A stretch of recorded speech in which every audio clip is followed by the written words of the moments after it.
Good evening and welcome back to another episode of Edge of Midnight. We would absolutely love it if you would like this video, subscribe to our channel, and check that bell so you never miss an episode. And of course, while you're doing that, I'm going to read some comments from last week's episode of Edge of Midnight. Quote number 1. I have seen the face of ultimate evil, and his name is Henri Thimble. Daring choice to reveal the final boss this early in the campaign. Every time they meet him, it's like a verbal TPK from Fantasy Don Rickles. That's very true. Very true. This one had a lot of good quotes. That's a great. This one had a lot of good quotes. I had to go with 5. Quote number 2. Lethica is one of my most favorite characters in D&D. Not because she's smart and cool and ominous, because she's made of cobwebs. Glad she didn't utterly collapse this time. Quote number 3. Jericho gives Briggsy an empowering pep talk about being brave and facing danger. Random ghosty ghoul, Briggsy, I am your father. And quote number 4, Our Lady of Cobwebs managing to outlive Jericho for once is wild. Wow. I agree. That is wild. So, as always, make sure you leave a comment below and maybe yours will be read next week. In the meantime, you can support us by becoming a channel member right here on YouTube. You can check out our merch shop where you can get really awesome stuff. You can go check out thecrookedmoon.com and pre-order your copy of The Crooked Moon today. And also become a patron over on Patreon where you can enjoy Shroud over Saltmarsh. It's the only place you can watch it. Thank you.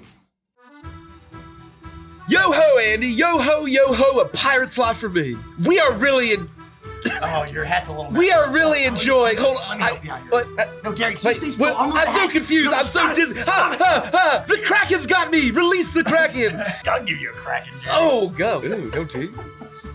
If you don't know. We are really enjoying the High Seas nautical campaign, Shroud over Saltmarsh, aren't we? Shroud over Saltmarsh is amazing! The first 2 episodes on YouTube really fill me with that sense of nautical adventure. Wait.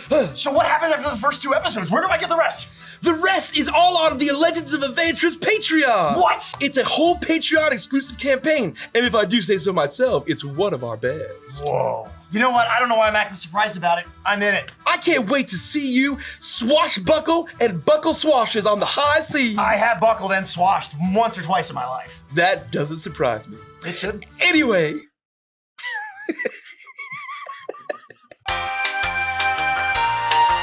Use the link in the description and check out Shroud over Saltmarsh today. Ahoy! Ahoy! Gary, how much rum did you have before we filmed this ad? Oh gosh, a lot. Oh man, you should share with me next time. Oh yeah, why's the rub always gone? You know what I mean? Well, probably because you get into it, Gary. Well, you know, you should have stopped me. You should have locked it in a captain's chest. All I want is you to share a little bit, man. Come on. I mean, well, a pirate doesn't share. A pirate takes what he wants and gives nothing back. All right, you shouldn't have said that, Gary, because I'm going to steal all the rum. Well, you better get ready to walk the plank. You better get ready to walk the plank. Yeah, you better get out of here. I own the plank. This is my plank. Yeah, too bad. Anyways.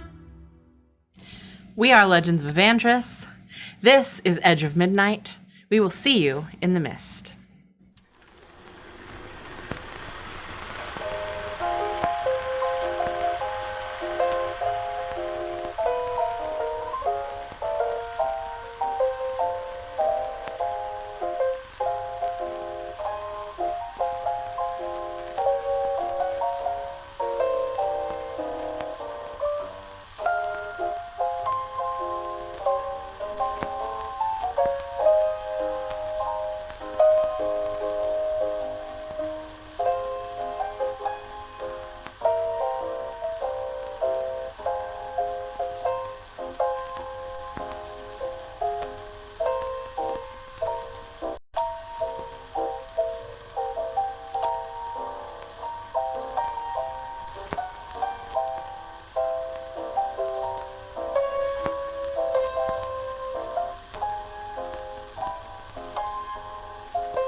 A masquerade ball is a charming event filled with gaiety and pageantry.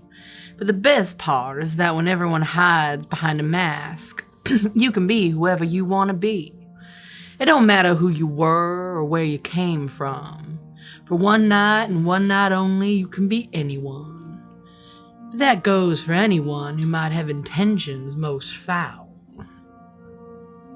You all stand atop a grand staircase and look down to the throng below. Hundreds of masked partygoers look up to you as a trumpet blasts from the heralds at the door to the ballroom. You see masks and costumes of all varieties on numerous different races and creatures that call Druskenwald home, all waiting for your introduction.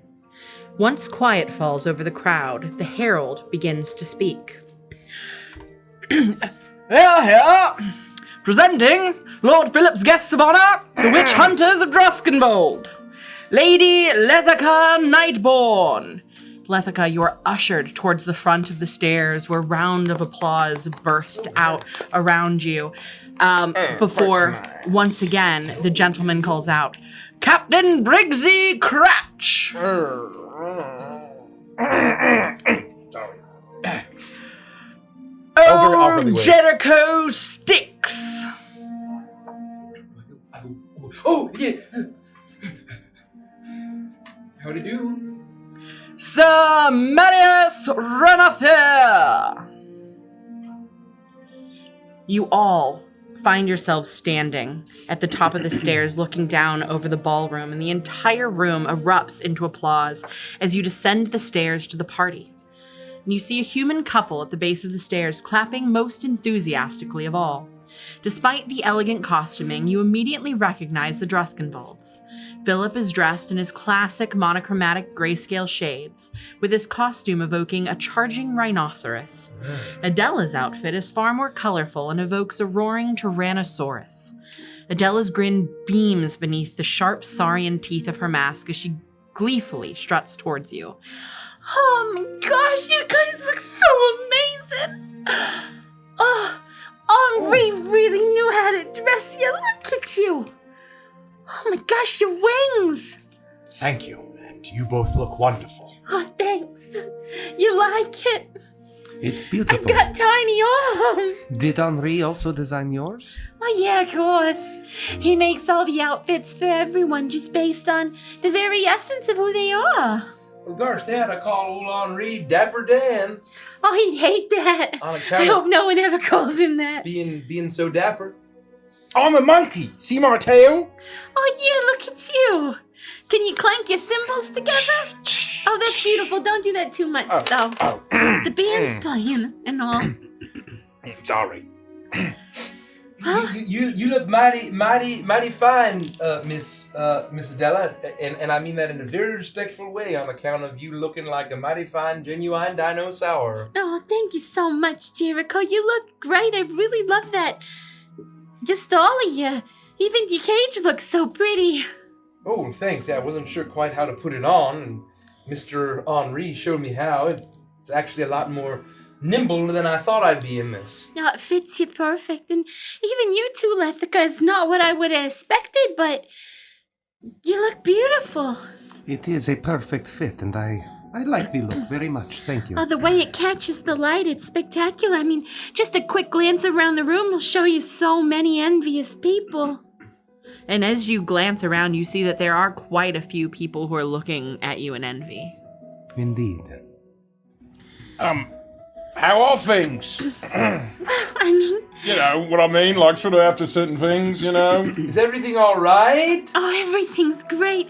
I mean, look at the masquerade. Look at how beautiful it is. All the decorations are perfect, and the music's beautiful, and everyone's dancing and having a great time. And she looks up, and Philip puts his hand on her shoulder. She reaches up and grabs it as she stares into his eyes for a second. And I'm with the man I love, and my best friends. What could be better? Well, it's beautiful. And, I mean, ever since you and Philly mentioned the masquerade all those weeks, months ago, you know, I didn't really know what to expect. You know, where I'm from in the islands, all these, you know, aristocrats and governors hold masquerades, but I've never been to one. This is fun. Oh, everything is fine, eh, Miss Adela? Oh, Jericho, everything's more than fine. You got something in your eye? Are all the lords and ladies You got an eyelash in there? none You the have wiser eyelashes? Jerry! about what a good time we're all having? All right, there we go. You're starting to worry me there, buddy. Let us remember our elocution lessons. Oh. We're speaking so informally with you. Lady Druskenwald and Lord Druskenwald. You don't have to worry about all that when it's just us. But I do imagine that you're going to have some time to mill about and get an opportunity to meet some of the lord and ladies of Druskenwald or proper-like. I intend to enjoy the party in its fullest. You should definitely make sure to dance. These are nights to, yes, live life and enjoy each other's company and dance and drink and enjoy everything Well, we make can. sure you head over to the hors d'oeuvres table because, it's delicious. Just absolutely scrumptious. However, is there anything I can be doing for you this evening? Anything we might be doing on top of our fun? Well, she looks up to Philip for a minute and he smiles down at her. And she takes her hand from his and she prances over to you. And she gets almost right up in your face. No, just have fun. Smile, I you will. know? You too. And she looks at you and you can see the mask fall for a minute, almost as she's trying to communicate to you they cannot know that anything's wrong. Okay? Everything's great. I mean, look at this place. It's what we've all been waiting for so long. It's a night to remember, a night to heal the wounds that those... Well, we won't speak of them tonight, No. but it's a night to heal. Well, y'all make a mighty fine fitting pair as a dinosaur and a rhinoceros. Oh, yeah. Phil was so nice and he went ahead and, took my suggestion and then when Henri came and did what Henri did, he confirmed that we could have what we wanted and I just Oh, worked out gosh. so well. It's like we were made for each other, It was your idea, Miss Adela, for Lord Philip to be a rhinoceros right there? It was something I'd hoped and wanted for and Well, I guess gosh. my hopes and wants are Phil's hopes and wants, so it all works out for me. Well, it's mighty handsome all the same. I know that y'all have lots of business. Y'all are probably the most desired dining companions of the evening on account of y'all being the leaders of the Crescent Court, and I presume all of the Crescent Court is here. So we won't keep you no longer than we need to. At that moment, Philip does straighten himself a little bit as he makes eye contact with someone across the ballroom. It's hard to see exactly who it is at first. A very tall figure. The masquerade outfit and the mask completely shrouding their actual features beneath. But he nods and looks towards this person further out in the ballroom before he turns to you and says, "Absolutely right, Jericho. And we obviously have a ceremony tonight. Must get you your rewards for everything that you've done. But for now, I must be on my way. God King Xanatep and I have a meeting, and I want to dance with my beautiful wife. Enjoy your evening, and eat, dance, be merry. You as well. I will see you on the dance floor." Thank you, my lord.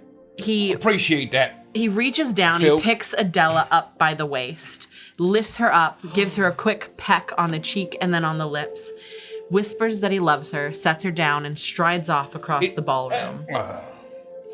Oh, isn't he just so dreamy? Yeah. He's mighty smooth, that's truth be told. I know. Did he happen to And mention it's all mine. if he was gonna present our rewards to us? Yeah, he literally just said those words.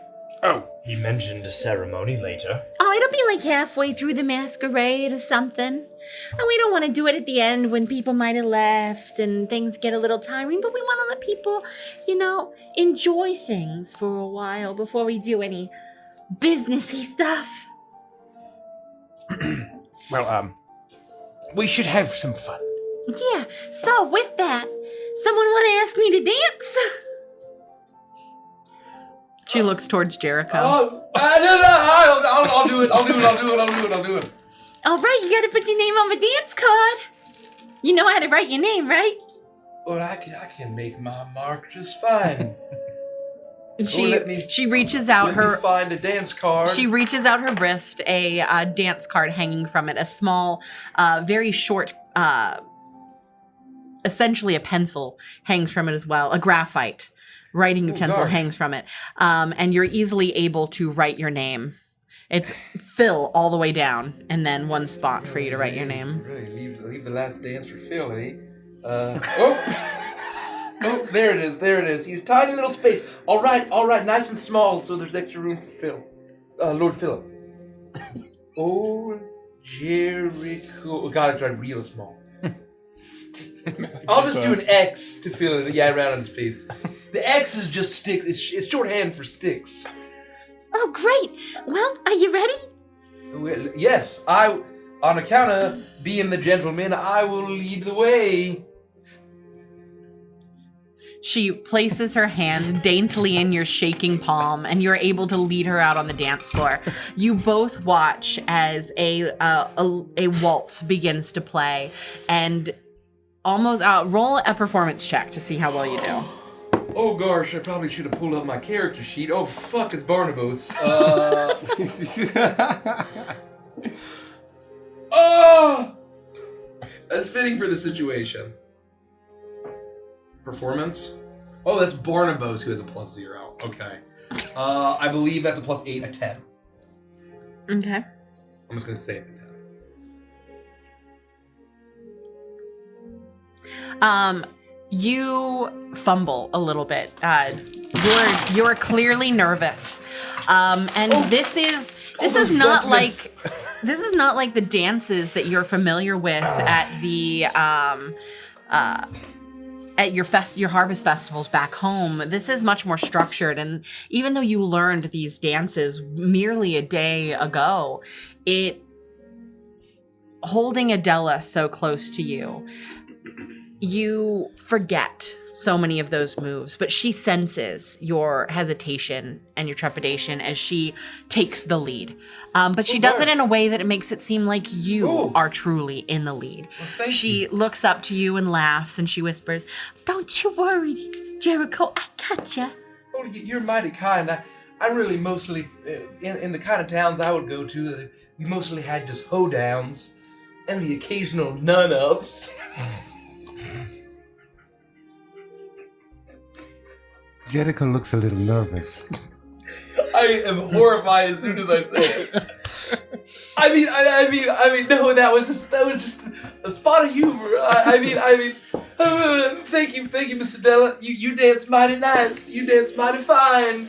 And with that, you fall into an uncomfortable silence as you dance around the room together. The three of you watch on as Jericho looks like he takes to dancing this type of dance effortlessly. None of you would notice his missteps or that Adela seems to be leading. To you, it looks as if Jericho's in complete control as they occasionally laugh and he tells her a joke, sings a little bit. You begin to notice that the people around them are watching, almost awe-inspired to see one of the heroes of Druskenwald dancing with the lady of the land, and they seem happy. I walk up to Lethica. Yes. Miss Lethica, may I please ask you to dance? Do I have a card? You do? I'll fill it out and I'll hand it back. What position did you take? Whatever is the most, as soon as I can begin to dance, immediately. For the next dance? I will happily dance, yes, please. I'll take her hand and lead her out into the... Roll a performance check for me, please. Oh, performance? Oh, dear gods. Okay. Come on. Oh, not bad. Not bad. With my +4 out of 16. Okay. 8. You pull Lethica into your arms, and the motion of this dress, the trail that moves along behind it, catches in one of your heels, and you stumble forward. You notice this almost before it happens as you wrap your arms around Lethica, catching her. And in a swift motion, you take her and turn her into a bow. And everybody around you, you hear a oh. I attempt to quite literally sweep her off her feet. And you quite literally do, as your movement allows the dress to untangle itself from her heel, and you're able to right her in a way that looks like all of it was intentional. As you take her hand, you slowly spin her in a circle before once again pulling her into your embrace, and you begin to lead her around the dance floor. Occasionally passing Adela and Jericho, you can hear them giggling. She's telling him funny jokes, he's telling her funny jokes, and they're having the time of their lives as the two of you begin to spin around the ballroom. Once we are recovered and moving and dancing and spinning and amongst the merriment, I will lean in close and be close and whisper into her ear, Lethica, we have to talk. Yes, Marius? I'm concerned that the ceremony, when we receive these gifts, these artifacts, things may change. How do you mean? I've told you my concern about the cup. Whether or not it's real, whether or not it will work, what will happen to me. This is my final, last-ditch attempt to save my kingdom, to save my king, and perhaps myself, to break this curse. I understand your apprehensions and perhaps your nervousness about such a thing being real or not. For it to fall apart, I imagine that would be a blow. What are you hoping to gain from this?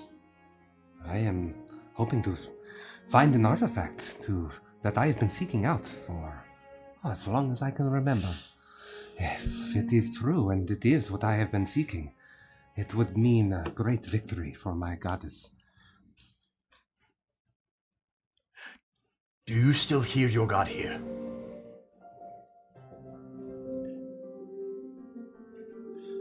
That's a good question. I don't think that I hear a voice. You don't. But I would say you still feel. I would say that you don't have connection, but you still feel a connection. You haven't been able to, although you haven't really tried that much, to be fair. Right. But it's at least very muddled. You still feel heavily devout. I would say you're in stark contrast to what Marius is going through, where he feels almost abandoned by his god. Mm-hmm. You still feel very connected to yours, and maybe even as if you're still being watched, even if you can't directly communicate.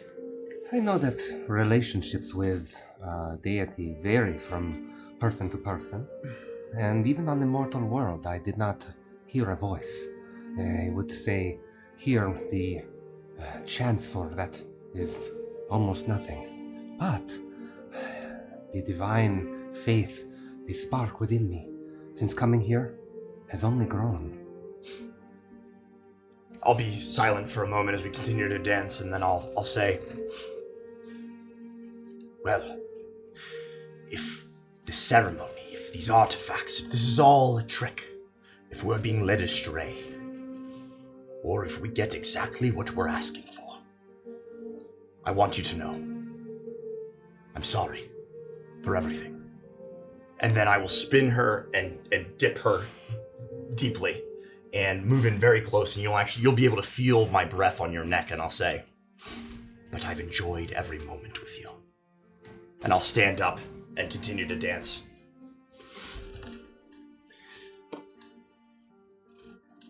Do not let your mind be troubled tonight. You do not have to apologize for anything. You must enjoy this evening. That is what it is for. Those troubles will be waiting for you when we are done enjoying what we can tonight. and I will leave the conversation at that and continue to enjoy the dance until it is over. The flush would rise to your cheeks, Lethica, if it could. But though you are warm in Marius's arms, he feels cold to you, and it keeps that blush from rising. Or maybe it's just that the mask hides it so well as the two of you spin around the room. The people that had been watching you when you first walked in, the envy, the jealousy at your beauty, and the immaculate outfit that Henri had crafted for you has nearly doubled, if not tripled, seeing you in the arms of what is clearly one of the most handsome men in attendance. The two of you are quite a sight to see, and that is what you watch, Briggsy, as you stand on the sidelines, slowly inching closer and closer to the hors d'oeuvre table. You watch as Jericho and Adela laugh, as Marius and Lethica lean in closer and closer as they continue to dance and dance. The music stops and a new song starts, but neither one of these couplings break apart as they make their way into yet another dance. What is it that you do in this time? As they leave, have fun! All right. I'll take a few steps and I'll see. Hello, Papa. Oh, no. Okay. Oh, excuse me. Excuse me. I'm sorry. Would you like to? Oh, no. Okay. And I'll see the person bringing a tray of drinks. And I'll grab two and I'll drink them. No, don't go anywhere. Hold on. I'll grab them by the. I'll grab two more. A little lightheaded. I skipped breakfast. Well, check out the hors d'oeuvres. How would I go to the hors d'oeuvres table? You do. You make your way to the hors d'oeuvres table. You're feeling a little bit tipsy, but it fades very quickly, so you get two more drinks. You know that you've never fully been able to keep your buzz ever since becoming what it is that you are now, and you occasionally look behind you at your friends dancing and enjoying the evening as you fumble around the food table, and eventually you're picking off different food items, the most pungent of them. They're the ones that you feel like you can almost taste the most. You find yourself by the cheese platters, the charcuterie table, and you are looking at some of the most pungent cheeses that you've ever tried as you back up directly into someone, and as you jolt, a short, stout woman in what looks to be a horse outfit, a horse mask on her face, turns and looks towards you. Her plate also piled high with food as she looks towards you and blushes. Oh gosh, I'm so sorry. Oh no, that was all me. I'm a bit clumsy. I'm bringing food to my friends. Oh, this isn't all for me. Oh, the same. Totally same. This is they're honest dancing, and cheese so I'm just holding it for them. and meat and pastries. I'll have me mates here, me crew, so to speak. No, my friends were all the dancing. We're from Edwardia. Where are you from? Oh, I'm not from around here. You know me. We're from Edwardia. Where's that? Is that near here? No. Oh, is that not nice? You've got a bit of pudding on your face. Do you mind? Oh, I didn't even. Oh, that must have been accidental. She reaches up and she wipes it off of your face, and you then notice she also has a bit of jelly on her face. Oh, you have a little. Do you mind? Oh, I don't know how I could, because I haven't eaten any of this at all. Same. Yeah, no, same. But would you mind, just in case I accidentally... Here you go. Thanks. There you go. Is she a curseborn? Is she a curseborn? Yeah. It's like a wolf. Yeah, she's a wolf in a horse outfit. Is it the horse mask? Yes, it is. Exactly. The horse over the wolf. That's amazing. Are you enjoying the party at all? Like, do you like it? I'm a monkey. See my tail? Oh yes, I'm a horse. Do you see my mane and tail? Oh, I was thinking about doing some kind of horse or something. I have a saddle. On account of me snout. Having the whole snout thing. Do I see her snout or is it covered? Well, it's covered by the horse mask, but I would say you can see the hair. Oh. I see that you're sort of another fellow animal-y person. Yeah, I'm a yeah, sort of, yeah. I'm me being a crocodile person, and you being some kind of canine fox. Well, I'm a cursed person, so. Well. You have a curse? Yes. Oh my God! I have a curse. No, you don't. Oh my! We have so much in common. Do you want to dance? I love to dance. Let me just put this down real quick. Hold on, and she opens up part of her bridle, and you can see there's an area to store snacks. Just put them in there. We can eat them while we dance. Well, no. I mean, that would be awfully greedy of me, and I'm gonna turn my back. And I'll Real quick, like so. Yeah, I'll eat the whole plate. I would love to. She gives you her paw. No, it's a hand. And you lead her onto the dance floor and you begin to dance. Roll I don't a performance need to fill out check. a report card in advance? Roll a performance check. Oh. Now, she doesn't even offer you her dance card. She seems to be either not familiar with the societal expectations or is completely throwing them to the wind as she... It's good. Performance? I believe so. That is a 23. Whoa! The two of you just completely fall into step together. It is the dance isn't exactly as you remember it, but the same types of moves that you're doing, she's doing too.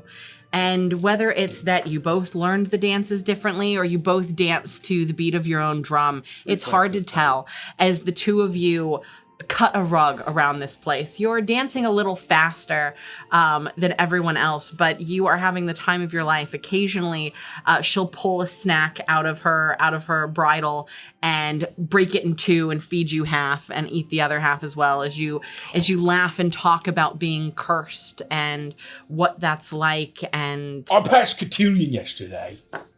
And she congratulates you, and you dance and dance and dance. What was her name? Do we ever get it? No, I didn't No, get it. he never asked. No. And that is what you do for the next hour or so.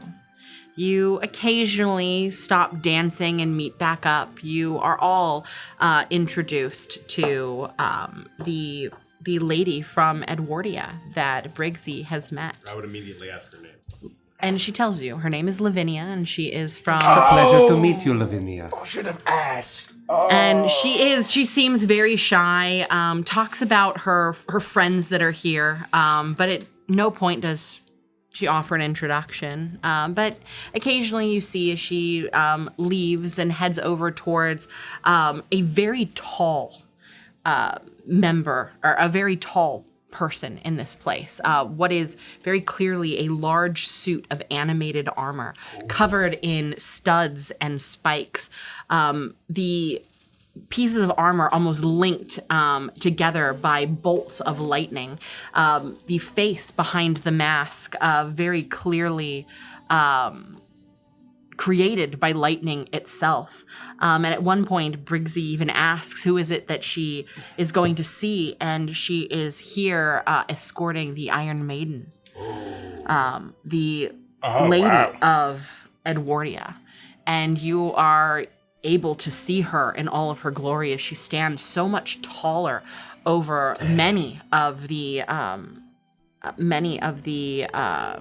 folks here at this place. Does it look like a very tall curseborn in a suit, or is it just? It's very clearly an animated suit of armor that is filled with lightning. No idea There's you don't see a physical entity inside of it. It is the armor itself that is the physical entity. I would put my hand on Briggsy's shoulder and I would say, no one will fault you for not asking her for her name. I've been to many of these, and to be quite honest, the mystery is half the fun. Oh, that's kind of what I was thinking. I mean, I was sort of in the moment. Letting the breeze take me where it will. Lady Adela's like an angel sent from the heavens above, with how graceful she is on the dance floor. You look like you were doing a wonderful job out there. Yes, you were looking like you did very well. Well, thank you very kindly. I started to get the hang of it. I remembered our lessons from yesterday. Did you see Heidi over there? Presumably Charlotte Heidi, right? Yeah, I think we know that's her name. Fucking Iron Maiden, holy shit! Oh my god! Oh my god! Wow, she's so cool, Briggsy. I mean, she's...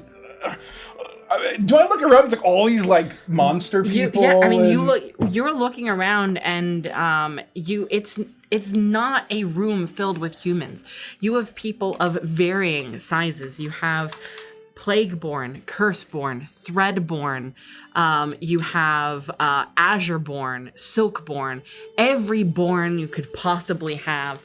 The only two humans that you see at first glance are Philip and Adela, until you notice very quickly walking past towards the other room, and you haven't been able to catch up with them. You have glanced and seen that matron Maggie Macduff and Colette are also present here, remembering that Colette is the new lady of Folsense, and that Maggie Macduff is and that she is Maggie Macduff's ward while she is coming of age. And outside of that, everybody else is a variety of character, and it is a beautiful, incredible scene to behold.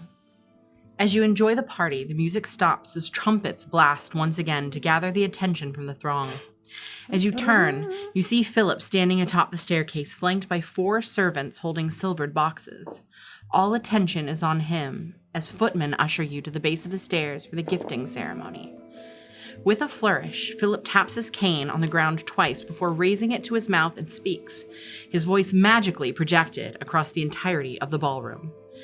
Ladies and gentlemen of the Crescent Court, and all friends from across our 13 provinces, thank you for joining us in this yearly celebration. It has been a dream to meet with each and every one of our honored lords and ladies. But I cannot ignore the 2-ton gargoyle in the room. One of our own has fallen after a terrible betrayal. It broke my heart, as I'm sure it broke all of yours, to learn that Archbishop Danton Alexander Renault had thrown his lot in with the vile coven of witches that have plagued us for years. And of course, for all of the poor mortals that lost their lives as a result of this treachery. Philip pauses for a brief moment of silence as he looks crestfallen for just a moment, as a light murmuring spreads through the crowd. Then he immediately chippers back up. But the silver lining is that we have a new lovely little lady of Folsense in young Colette Mirabelle. As if on command, the partygoers engage in light, polite applause. And of course, we may not all be here if the Archbishop's evil scheme had not been stopped by our guests of honor this evening. The brave and intrepid witch hunters from beyond the mists of the Shroud are the heroes that Druskenwald needs. 2 of them have fallen in their battles against the wickedness that lurks on the fringes of our glorious society, but 4 still live, and 4 shall be honored and rewarded this night. Witch hunters, come receive your well-earned rewards.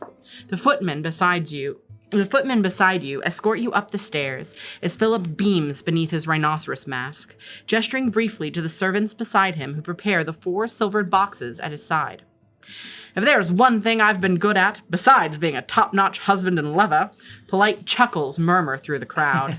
It's understanding what the heart wants, deeply, truly, and relentlessly. And so, it is my pleasure to provide the 4 of you heroes with the artifacts of your heart's desire from my private vault spanning centuries of my collecting. Philip turns from gesturing to the crowd to address you directly.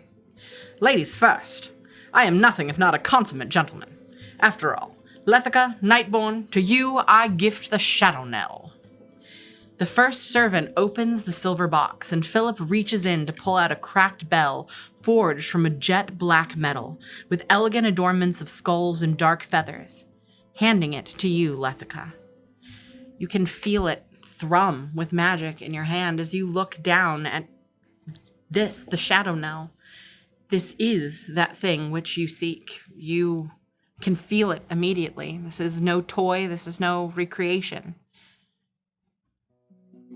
You stand at the top of the stairs holding this as the entire ballroom looks up at you, waiting.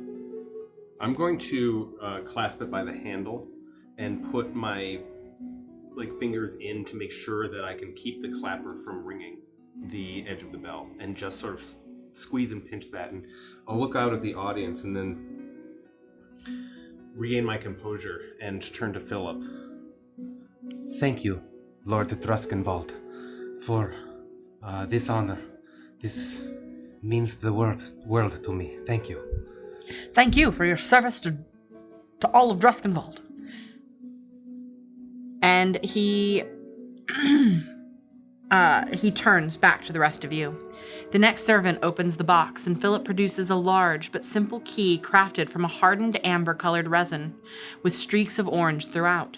He then hands it to you, Jericho. Well, I just...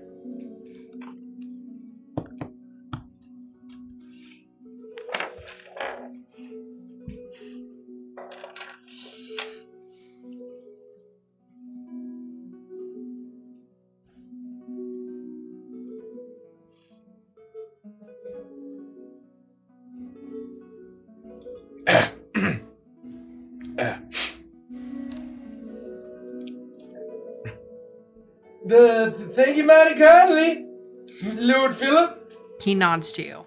May it bring to rest the torment that so many of us face. Up next, we have Captain Briggsy Cratch. Oh. To you, I gift the idol of Croxagore. The third servant opens their box, and Philip pulls out a stone statue of a crocodilian god, seated on his haunches and bejeweled with brilliant gems. He carefully places the surprisingly light idol in your hand, Briggsy. Oh. You know, this whole time I thought it'd be bigger. Does this feel like the real deal? Yeah. It's weighty, it's old, it smells like it has existed in this world for far longer than a trinket or a tchotchke would. And you can feel the power in this. When it enters my hands, I very faintly hear distant drums. Finally. And I look around, and I look through the crowd to see if I notice anyone I recognize. Oh. All right. Thank you, Lord Druskenwald. And thank you, Lord Druskenwald. The pleasure is mine. May it reverse all of your misfortunes and turn luck on your side. And finally, we have Sir Marius Renethir. To you, I gift the Grail of Dawn. The final servant opens the box, and gold shines out of it. Philip gingerly withdraws a golden goblet filled with unmoving, shimmering holy water that shines with the colors of dawn. As he hands it to you, Marius, the water does not even ripple.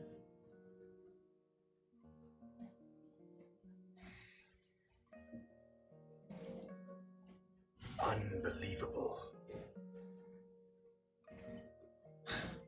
Magnificent. Thank you, my lord. And with that, our deal is sealed, and these valiant witch hunters will not leave Druskenwald until the coven of the Midnight Moon is annihilated. Let's hear it for our heroes. Hear, hear!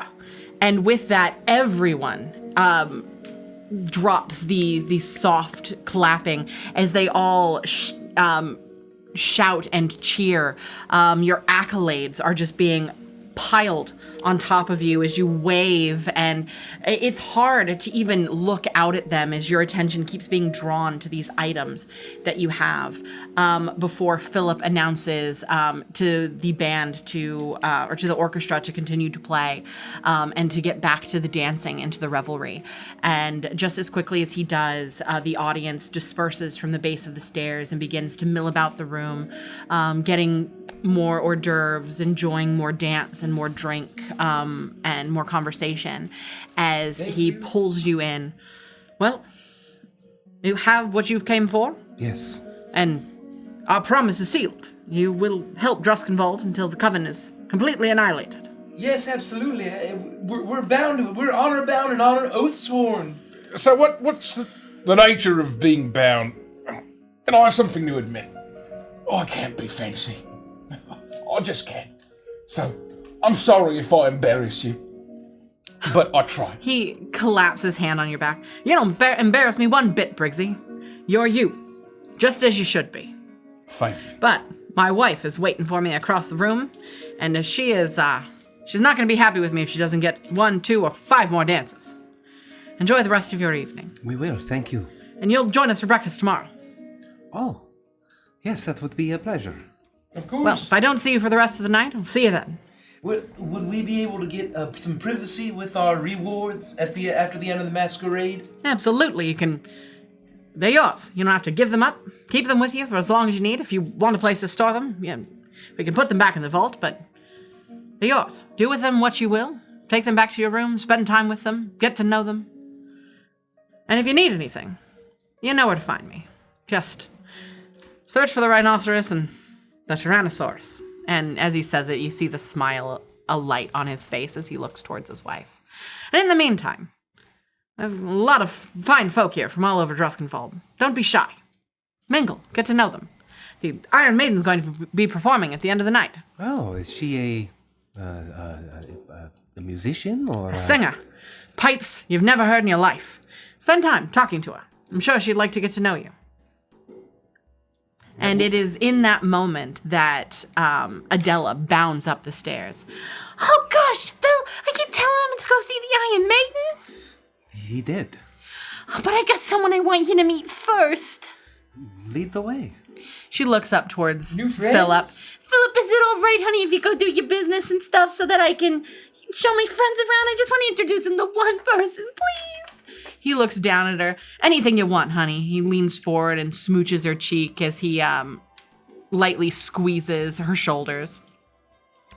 I got a bit more business I can get to, but your dance card's full and it's got my name on it. And one spot for Jericho, I see. Oh yeah, we had a very nice above the table, above the shoulders kind of dance. He smiles towards you as he squeezes her hand and then quickly slides off into the crowd, once again heading towards that same tall, imposing figure that you saw him talking to earlier. Oh gosh, I'm just so stinking excited. I can't wait for you to meet my absolute favorite Lord of the Slime. Marius, are you doing okay? Yes. Miss Adela, I apologize. My lady, I am distracted. Yeah, you got what you wanted, and it's one of those buyer's remorse kind of things, you know? You finally get what you want, and it's not exactly what you were hoping for or something? No, not at all. It is, I never thought I would see this in person. This is wonderful and overwhelming, and Oh, I'm so glad. I am just at a loss for words. That's so wonderful to hear, Marius. Well, I hope it's not going to prevent you from enjoying the rest of the night, because I can't wait for you to meet him. I gotta introduce you to. No, it will not. It will not ruin the evening, and I am here. I am focused. Thank you. So I know that you have not been oblivious to the folks that work here at Chateau Claire de Lune. Some of them are Phil's. I think you know which one they are. And some of them are mine. Well, they're all made for me by just the absolute best. He's the ruler of Pico, Blinsky II. Follow me, and I can't wait to introduce you to him, all right? Gosh, I had one of his toys. You did? Yeah, we gave it to Hugo when he was feeling down and, Oh, that's and so wounded sweet. and injured. Oh, yeah, his toys bring happiness to literally everybody. I mean, it's no fun, it's no Blinsky the second, you know? The name is familiar. This guy makes people? Well, they're not really people, they're more like dolls and toys and things. Oh, you would just love Pico. It's like just this wonderful carnival land filled with happiness and adventure and games and rides and candy and dolls and everything you could possibly want. This individual sounds incredibly powerful. And that land sounds incredibly cool. That sounds mighty nice. We should go there right away after the masquerade. If there are witches there, it would be nice to take a trip. I'll introduce and you can talk to Blinsky for the rest of the night. And She looks over and she can see Philip tapping his foot. I should probably make it quick though, because I think Phil's starting to get anxious. He needs me by his side. Anyway, follow me. And she quickly darts into the crowd as she beckons you over to her. Beside her is someone also looking at you with a broad grin. Beneath a mask and costume that evokes a saber-toothed tiger is a portly mechanical man, seemingly made entirely of metal, gears, and springs. Out of his back, a large key turns constantly. Blinsky, I want you to meet my friends. This is Old Jericho Styx, Briggsy, Lethica, and Sumerius Renethia. It is a pleasure to meet you, Blinsky. You're a lord? I am forgetting how to do this voice all of a sudden because I have Adela in my mind. Hello-ski. Thank you. My name is Blinsky. Ah. Well, he doesn't sound like Boros. He kind of did. A little bit. It is lovely to meet you. I am Blinsky the Second, Lord of Pico and toy maker extraordinaire. I will reach out my hand to offer to shake his hand, and I will say... He reaches out, and as you shake, you hear the creak, creak, creak of his joints as metal grinds on metal, but he doesn't even flinch. I say, please, just Marius Renethia. And while I'm shaking his hand, I want to see if I can feel his heartbeat. It's very easy to tell that there's no heartbeat. Okay. So he's like full He is truly mechanical man. automaton. Okay. It is a pleasure to meet you. It's mighty nice to meet you. I'm personally a big, genuine fan of your work. When we first arrived here, we encountered a toy train set that had your markings on it, and it really helped out one of our dearest chums when he was down in the dumps, and it really brought cheer to me, cheer to a little girl what owned it previous, and cheer to our friend Hugo back in Folsom. So I want to thank you for being such a good toy maker. There is nothing that makes me more happy than to know that my toys are bringing joy to people all over Traskenwald. It was a great comfort to our friend. Thank you. So, what's Pico like? I mean, it sounds really cool. I mean, it sounds a lot cooler With than... the way you are dressed, you would fit right in. We have giant monkey floating in sky with cymbals. Crash, crash, make everybody laugh. monkey symbol stuff? Oh my god, can I keep my costume? Oh, yeah, of course you can. I don't see why not. It's all yours. I'm gonna fit right in, fellas. But wait, It is a magical land. It is the city, Funtopia, where I live. It never stays in one place. It moves all over Pico. So that everyone from every corner of Pico, no matter where they are, can enjoy the fun at all times. It moves like a traveling carnival, Yes, it moves. And when you travel in Pico, you don't just walk or fly. You can take the roller coasters. You can take the trains. The toy trains, of course. It hot air balloon? Hot air balloon, if you Whoa! like. A dirigible. I've never taken a hot air balloon before. It is absolutely the laughter fills the air at all times. The sound of song and cymbals crashing, and he's telling you all of these amazing things about the sights and the smells and the bright colors, the threadborn that he's created, these people that are created from fabric and wood and stitched together, and all the amazing things that they can do, and how he crafted them with his own hands. The hospital that he has, or the infirmary that he's created to stitch broken and unwanted toys back together and give them new lives, and all of these things. He's animated and excited and laughing and boisterous, and eventually Adela reaches up and squeezes his arm. I'm so sorry to have to do this to you, Blinsky, but I really gotta go because Phil's calling for me, all right? And he looks down at her and is not able to hide the sorrow on his face as he nods and, yes, of course, you must return to Philip, but it is fine. I will see you soon. He squeezes her hand, but you can see the sadness on his face as she waves to each of you, rushes up to you, Jericho gives you a quick hug, and then bounces off into the crowd and away towards Philip. She is just the sweetest thing, isn't she? She is a treasure. Philip is a lucky man. I agree. Oh, that is rootin' tootin', that's for sure. And as you are the heroes of Druskenwald, you are here to make the witches go poof. That is correct. That is the plan. I did not want to say this in front of Adela. She is eternally happy, and I did not want to wipe the smile from her face. Oh, the fireworks have started! Yay! Oh gosh, there's Look at the fireworks window. above the It's chateau! beautiful. Wow, oh, did you help make these fireworks, Blinsky? Of course I did. Yes. Wow, that's actually quite canon. Are you enjoying the fireworks? No, your chair's on my foot. Oh! But I did not want to say this in front of Adela, but things are not all fun and games in Pico. In Funtopia, especially. There have been attacks. Bombs, explosives. Not the fireworks, these are nice. Gave me a heart Do we attack. have a witch of our own? Wait. Explosives. He nods towards you. The infirmary is filled to the brim with broken toys that have been completely exploded from What shape do these explosives take?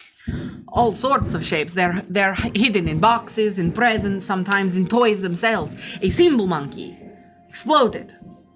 Strange. Like mechanical in nature, you might say. Ah, the fireworks, aren't they glorious? Dear Lord. I wonder if they can hear. I don't think they can hear that. Yeah, probably not. Yeah, No, they they said they Can they? Yeah. Oh my god, that was so loud. Yeah. We have very good microphones unless you're Derek.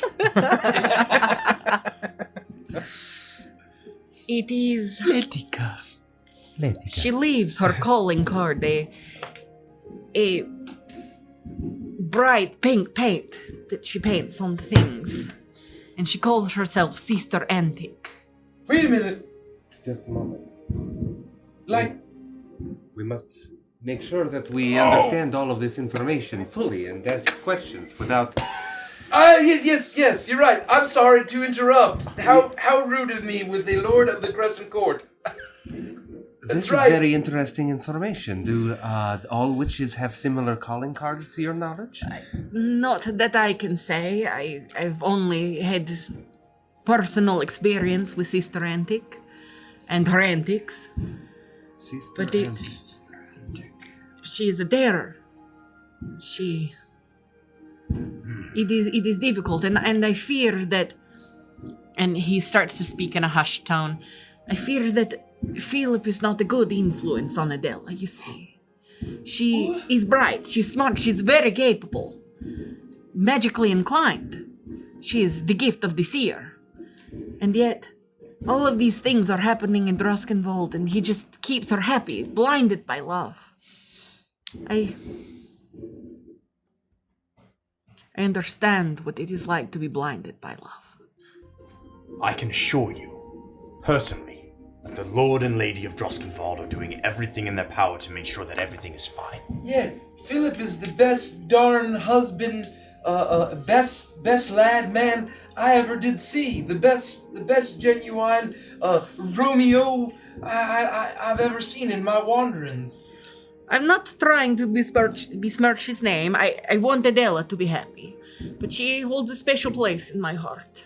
If there is a problem here in Druskenwald, especially with witches or some evil force of night, you can rely on us. Well, maybe when you are through with whatever task lies ahead of you, the masquerade has come to an end, and you find yourself looking for a place to go. Maybe Pico is the place you would consider. Here. And he reaches into his satchel and he pulls out these beautiful golden tickets. They look like carnival tickets. And it's one ticket entrance to Funtopia as he passes them out to each of you. And as your hand touches it, you see your name scrawled on it.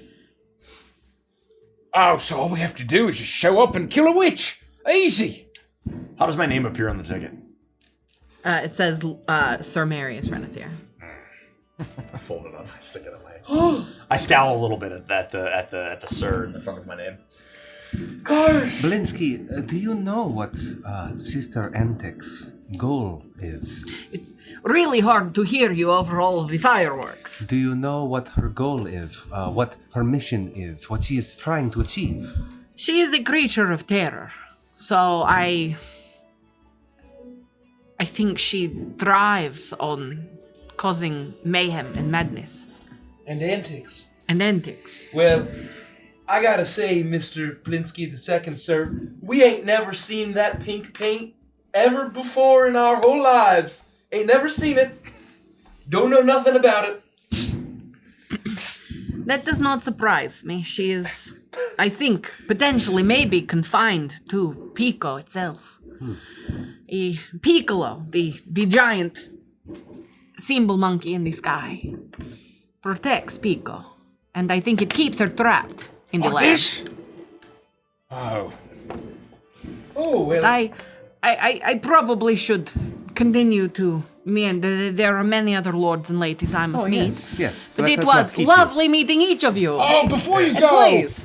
I mean, speaking of Philly, and he has a lot going on. He's a very important man, But not more than he can handle. His leadership is pretty good, right? I mean, all things considered. As long as Adela is happy, then he has. Yes, he's fine. It is fine. Inside chat. Go for it.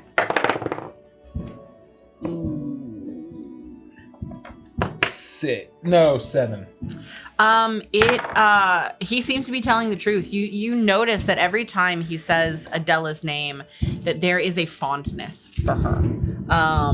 That does not extend to Philip. Shake the camera. But his words seem to ring true, that as long as Adela is happy, as long as she is safe, he's pleased. And he seems confident in Piccolo's ability to protect Pico, but he still has worry. And with a quick reassurance from you that you will potentially, you'll try and find the time to make your way to Pico and investigate Sister Antic. His fear seems to be assuaged as he makes his way towards toward the throng of people. Well, it's mighty nice meeting you, Mr. Blinsky, and we are so appreciative. Lord Blinsky. I'm sorry. And we are so appreciative of these genuine tickets. We are going, the first thing we're going to go to Funtopia, and we'll blow up that darn witch that she thinks she can blow up all of them poor toys. You say, but Blinsky has already left. Oh, goodbye. He's already gone, Jericho. Oh. The point is, whenever we meet any of these lords and ladies, we must make sure that we are reassuring that Philip has everything under control. Exactly correct. And we must not reveal what we saw earlier. We offer our services. We let people know that if they have worries, if they have fears, we're here to clean up the messes, the things that fall through the cracks. That is correct. But everything is fine. Understood? Yeah, and good save, by the way. Because, he said pink paint, and I'm just like, oh my God, we saw that! You must learn to calm yourself and to hide your true emotions. I'm okay. I will be happy when we're back in the field and these days at court are over. I also think Pico sounds like such a joy. I know we have to go there next. We really do! I'm 40% Pico. I was going to suggest that there are so many horrors in this land, it would be best to save for last. Wait, save Pico for last? Yes. What if we don't survive the rest of them? Well, then we have failed in our efforts. Well, I'd rather die happy in Pico. Blown to smithereens by Sister Enoch. We will go where we're needed. Yes. And if Pico seems to be the most in distress, we'll head there next. If something else arises, we will deal with it. All right? All right. We should catch up with Maggie and little Colette, right? Ooh, that would be nice. I'm really wondering how Hugo's doing. And he's got Well, his I could own... tell you how he's doing right now if you just simply ask. And as you say that, as you hear the voice, you do see that Maggie McDuff is standing directly behind you. Maggie! It's good to see you. It is a pleasure to see you. I'm gonna go in front. She looks incredibly exhausted. She has bags under her eyes, but she looks happy. What is she dressed up as? If I have that written down, but my memory is horrible. A blue rabbit. She's dressed up like Flora. oh yeah. So you see the ears, you see the mask. There is a luminance to it where it almost glows, and she looks quite adorable. I rush in for a hug. She looks hesitant at first as she looks around, realizing she's adjusting to being the regent of Folsom. She's not sure what's socially acceptable, but she wants the hug, and she quickly holds you tightly for a second. It's so good to see you. I've been trying to find time to come by and say hellos, but with Colette, and she looks over towards the hors d'oeuvre table, and you see that Blinsky is handing Colette cookie after cookie after cookie and doing silly voices and dancing around, and she's got crumbs and frosting all over her face as she's kicking her feet. She looks incredibly happy, but she does almost as if she has a connection with Maggie McDuff, almost sensing that Maggie wants her attention. Colette turns towards you and gives a wave as she kicks her feet even more happily, and then continues to engage with Blinsky. How have you been? I heard about Yorgrim and Farron. My condolences. I'm so sorry. Things have not been easy. But No, they haven't. We press on. We soldier on. Do not fear for us. How are things with you? How is Folson's? What is it like? I'm sure you have a lot on your plate. It's been busy. Colette is a child, just a wee one, but she's getting bigger every day, and she's taken on the responsibility of being the lady of the land, actually, quite easily, and she's going to grow to be quite an impressive lady, and I'm very proud. She's got a lot to be sad about, the loss of her parents. She's not fully healed. Of course, she can't expect a child to heal like that so quickly, but she's resilient, that one. And Have you had any more problems since we've left? none since you've left. Hugo misses you, of course, but he's even gotten on with the townsfolk. They've rallied around him as he's helped to rebuild so much of what was lost. The cathedral's all but reformed, all by the sweat on his back. Wow. Please, That's very fast. when you see him again, tell him that we miss him and we love He him. doesn't stop talking about you. Every single day asking where you are and when you're coming back, but he knows. He knows that you're busy, that you're out there saving lives. Not just Folson's, but all of Druskenbold. And he misses you a lot.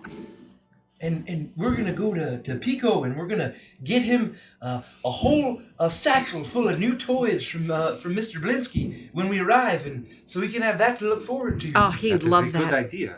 He would love that so much. And so you said little Cosette has a promising future in leadership? Colette, yeah. What did I say? Cosette. Oh. I No, seem she does. to be doing that. She's got quite the head on her shoulders. I think that leadership will suit her well. What's her opinion of Philip Druskenvold's leadership? On a scale of Well, she's 0 to 10. She's only met him a few times, but he was recently back out in Folson's, helping to clean up some of the efforts. As I said, Hugo's rebuilt the cathedral, but not as a place of worship. It's been turned into a hospital and an orphanage. a place of refuge and hope for those that lost their families and their homes and the horrible circumstances that befell the city. So he came out to christen the place and help with some of the cleaning and to meet up with Colette and make sure she was doing all right. And told her a couple stories she seemed to like a lot. But I wouldn't say this to him. He's a bit stuffy for a young girl. Well, I just want to make sure that we all stand with Phil. You know, he's got a lot on his plate. He's trying his best to protect, the whole land. At least for us in Folson's, that seems to be pretty clear. He's doing a great job. He really is. Everything's going very well tonight. That's right, Jericho. Very well. Oh, what was little Colette's costume? Colette's costume. As you look over to her, you see that she is dressed up in a very fluffy white dress. She has a little bell around her neck. She has 2 little hoof gloves. She looks like a little lamb. Oh! She has to do the lammy dance.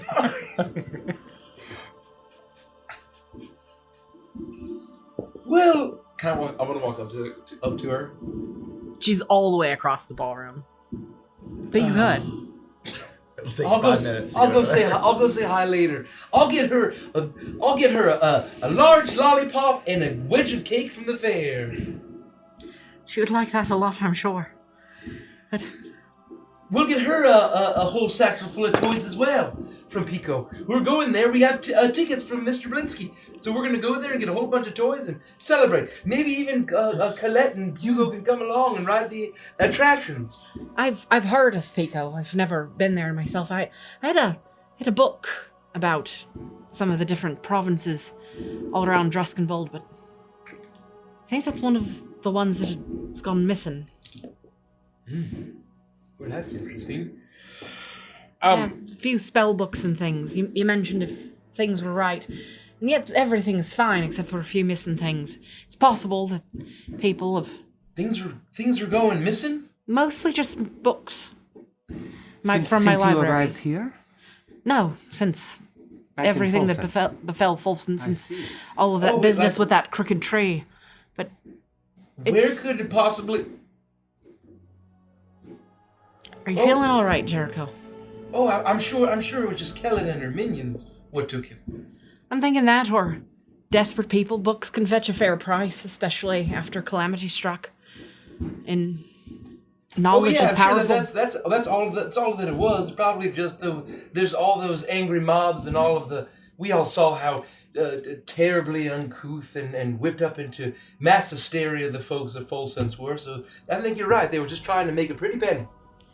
That's all. But as for that, everything in Folsense has been absolutely lovely. No more signs of Mother Midnight or devils and Balors and anything else?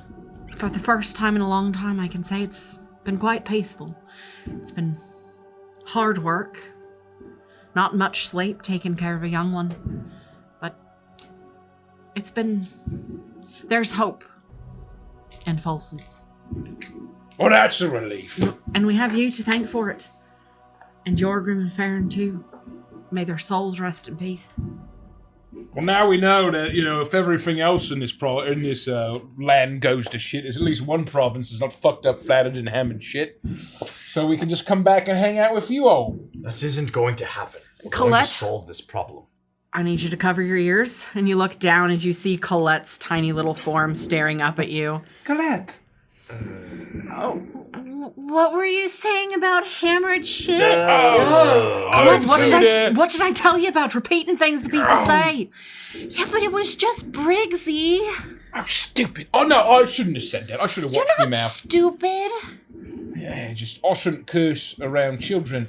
Hey, I didn't look. realise we were in mixed company. Hey, look, I'm Lamb. And she does a little dance with her hooves. See? Look, my bell rings. And it dings as she dances back and forth. You look And beautiful. I got a cookie. You look beautiful. Thanks, I'm a princess now. You're the cutest little lamb at the animal fair. What did I tell you, Colette? You're not a princess. You're one of the ladies of the land, but you're not a princess. Lady Mirabelle. Lady Mirabelle? But I want to be a princess. Well, you, I think, could be a princess on account you look like the lamb at the state fair that's so cute it wins a handsome blue ribbon, and everyone is so charmed by its cuteness that it gets spared from the slaughterhouse. What's a state fair? Oh, it's a great gathering where all manner of folk come from all over, and there's competitions and attractions and confections and all manner of celebration and music. It's a grand old time. What's a slaughterhouse? Now, Well, we're not going to talk about that, Jericho. Oh. Now, that is not a conversation for the They little... got no. No, that's not a conversation for the little lady. Man, when Colette? Blinksy makes fireworks, he really doesn't fuck around. Do you hear those noises? Cars. Them's the fireworks. Why don't you scamper over and see if Lady Adela or Philip will lift you up and let you look at them? It's been going on for 20 minutes. You certainly won't miss it. It'll be at least another 20 I'll do minutes. that then. And she quickly scampers off, and you see as she makes her way directly towards Philip. She tugs on his tailcoat, and he eventually picks her up and puts her on his shoulders and points, showing her the different fireworks out over the balcony. I should probably not linger. I don't want to leave Colette in Philip's care for too long. He's a busy man. He doesn't have time to be watching a child. No, please, do not let us keep you. Do what you need to do. But if there is anything at all you hear, information you can give us, or if you just want to say hi, don't hesitate. They've been meaning to write. I'm sorry, it's been too busy for me to do so, but I promise once things calm down, I'll make sure to send you a missive and let you know how things are going in Folson's, and hopefully once everything's right as rain, we can have you back for celebration. Yes, please, keep Colette and the province safe, and we will take care of the rest. Well, I've missed you. Every single one of you. We miss you too. Likewise. Think of Farron and Yorgrim, as well as the four of you, on a daily basis, so... And we're going to be here a little bit longer before we go off to Pico, so maybe you could stick around at the chateau and we can perhaps have a brunch or something and catch up before you head back to Folson's. We don't know if we're going We're to not Pico. planning to head back tomorrow, but maybe the day after, when things have calmed down and more people have left. And I want to show Colette around the grounds. So if we can find the time, we'd love to spend some time with you. We would love that. And we're totally going to Pico. We really She smiles at you as she moves towards you, as she clasps each one of your hands and says her goodbyes as she slowly disappears Watch back over into the her. crowd. It is a pleasure to see our old friends. It's nice, sort of, knowing people at a party. Got something to talk about, some common ground. And it's nice to be able to chat with Matron Macduff when there isn't terrible disaster around every corner. I'm mostly glad to learn that things have not regressed since we've left. It sounds like they may be healing. It's promising. And speaking of knowing people at parties, Brixie, you made a friend. Oh, I did? And what is her name? You look around as you try to remember her name, and you glance and you see her standing next to what is very clearly the Iron Maiden, Charlotte Heedy. As you look towards her, you can't quite put the name to the face as you're looking at them both, and then you realize that she's looking at you. She's talking to the Iron Maiden, who's also looking at you as you both make eye contact with each other, and you watch as she begins to lead the Iron Maiden directly towards you. How tall is she? The Iron Maiden? The Iron Maiden's probably 6.5, almost 7 feet tall. By the gods. She could crush our skulls like watermelons. Why would you want that? Never mind. Look alive. Oh, your new friend's coming over! Oh! With Miss Heedy! Olivia! No. It was it's Lavinia. Olivia! Lavinia. I'm super anxious, and I just tune it out. They are about halfway across the room towards you as you take in the visage of Charlotte Heedy, the Iron Maiden, this living suit of armor, the lightning crackling inside of her body, spikes adorning the armor, all over the gauntlets and the pauldrons, her huge thigh boots. She you stare at her face and you realize that the entirety of her face is made of crackling tendrils of lightning, all concealed behind the mask of a black hound. She walks with a grace and confidence that you have only seen rivaled by Philip Druskenwald himself. The sound of her metal boots clanking against the marble flooring, echoing throughout this place, and as she gets closer, almost drowning out the sound of the music, as she steps up directly towards you. And Lavinia looks towards you and... I just came because I wanted to introduce you to our Lady of Iron, Charlotte Heedy. And she curtsies. My lady, these are the heroes of Druskenwald. And she quickly steps back behind her body, looks to you and smiles sheepishly before bowing her head beneath her horse mask. The Iron Maiden looks between each of you slowly, looking you up and down. The lightning, small orbs of lightning behind this wolf mask. Clearly her eyes just slowly drop and watch each and every one of you. She doesn't say a word at first, and then she nods her head. It's lovely to meet you, Charlotte Heedy, the Iron Maiden. Oh, Charlotte Heedy? Yes, and you are Lethica Nightborn. I am. It is a pleasure to meet you, Lady of Iron. She reaches out her gauntleted hand and you shake it. You've been waiting all night! All night! holy shit! Okay. Back of his head. Oh, God. That's patience right there, folks. That's patience. I'll reach out my hand. You shake her hand. You are not electrocuted, you fuck. But you do feel the heat of the current that is powering this armor. As you shake the hand, you notice that the gauntlet doesn't fully line up with the pauldron as you shake it. There is no physical form inside this animated armor, but it is animated by this current. As she reaches out towards you, Marius, to shake your hand. Marius runneth here. The pleasure is all mine. Marius runneth here. It's lovely to meet you. Ah, a musician, I see. Yes, I was the troubadour last night at Miss Adela's birthday soiree, as chance would have it. Your reputation precedes you, Miss Heedy. We are very much looking forward to your grand performance later on in the evening. Yes, you'll be able to see me take my hair down, as it were. Not always so stuffy in places like this. If you make your way to Edwardia, I perform weekly. Be lovely to have you at a show. Oh, I like a good show. I'm Briggsy. Oh, I'm old Jericho Six. You can call me Jericho Most too. I'm sorry. She reaches out and shakes your hand. I've heard so much about you. I've already met your handmaiden Olivia. She's wonderful. Yes, Lavinia is quite great. Oh, what did I say? Lavinia. Oh, yes, that's what I said.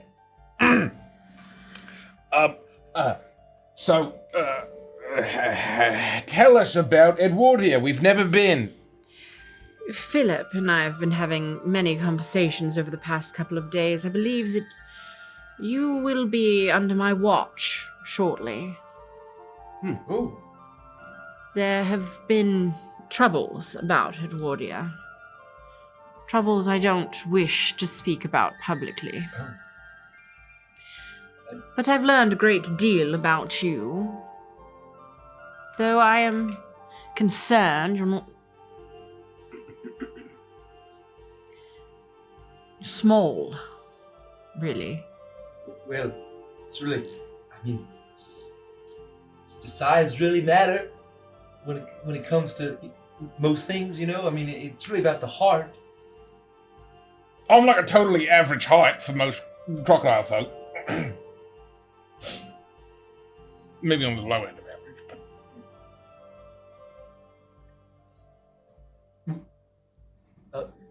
Are you saying that Lord Philip is sending? Oh my gosh. Okay. Philip was so right. You're complete stuff shirts. And he told me if I did this bit where I came over to you and I acted like I was high and mighty and stuff, you'd completely crumble. It's hilarious. You gotta chill. What? Loosen up a bit. Things aren't crazy. Well, that's certainly surprising. Well jested. That is a marvelous deception. Oh, you're so easy. You're so easy. you cheeky geezer! Oh, look at you! Look at you! Oh, that's just funny. No, so you're going to have to come. Oh, you've got to come to Baskerton. That's where I perform. What about rock? Have you ever performed in a rock show? Have you ever performed in No, one? but You it should all sounds so perform in one. cool. You, guitarist, all the way. That's very kind of you to say, but No, I've never played bassist. an Sorry, instrument. bassist. I don't No, play any you've I got. can play a little You guitar. have the actually. personality of a Okay. bassist. Okay. Well, Thank you, I suppose. I totally agree. I dabble in a little guitar here and there. You would be the guitarist. Jericho is wonderful. You're on the instrumental. keys. Darling, you're on the keys. You. Oh. Have you ever sang before? Well, I haven't really tried. Go ahead, try right now. Not Prince on is a the mighty spot. Oh, what should I sing? What was it? Certainly you must know some sort of shanty or something. Oh, All of your time. Shanties is all Briggsy knows. Ooh. if I leave here tomorrow, You see her.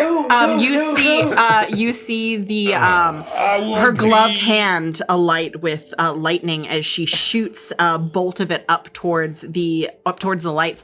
The candles flicker and get brighter, and then a spotlight shines down on you as your voice booms out louder. You hear the sound of an amp squeal, but you have no idea where that sound could be coming from. There are no amps or anything like that here. Something in her magics is doing this as everyone turns towards you to watch the performance you're about to give. Oh, All right, well, go ahead. don't put me on a spot like this. This is the best part. Let's go. Oh. Don't be shy. She smacks you on the ass. Are they going to perform on instruments with me, or is this a solo situation? Oh, Briggsy, you're really great on the spot. You've sung so many shanties for us. Oh no, it looks like people are starting to get bored. You better hurry. Don't want to ruin Philip's party. I know a nautical tune here or there. Oh, living on again the day. Everybody knows the words. And oddly enough, it seems like everybody does as they all begin to start singing with you. How does everyone know this? A horsey girl from the north, they say, along the canals of Baskerton. You know, I think we're singing two different songs here, but I'm with it. I like it. Let's go.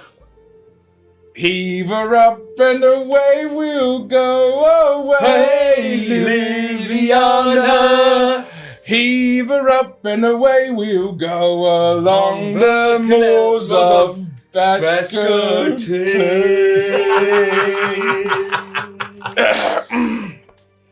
She claps her hands together. The clanking of the metal against metal rings out in this place, but you hear cheers and everyone seemed to really enjoy it before immediately the orchestra picks back up and everyone begins to dance again. But what does it mean to pull the yawn up the west? I wish I knew. Sometimes Strange. music can be all about symbolism. You don't have to exactly know what they're talking about. I have a deep Just appreciation enjoy for the it. arts. Songs I write, however, are pretty... Well, perhaps we will be able to hear one someday. Oh.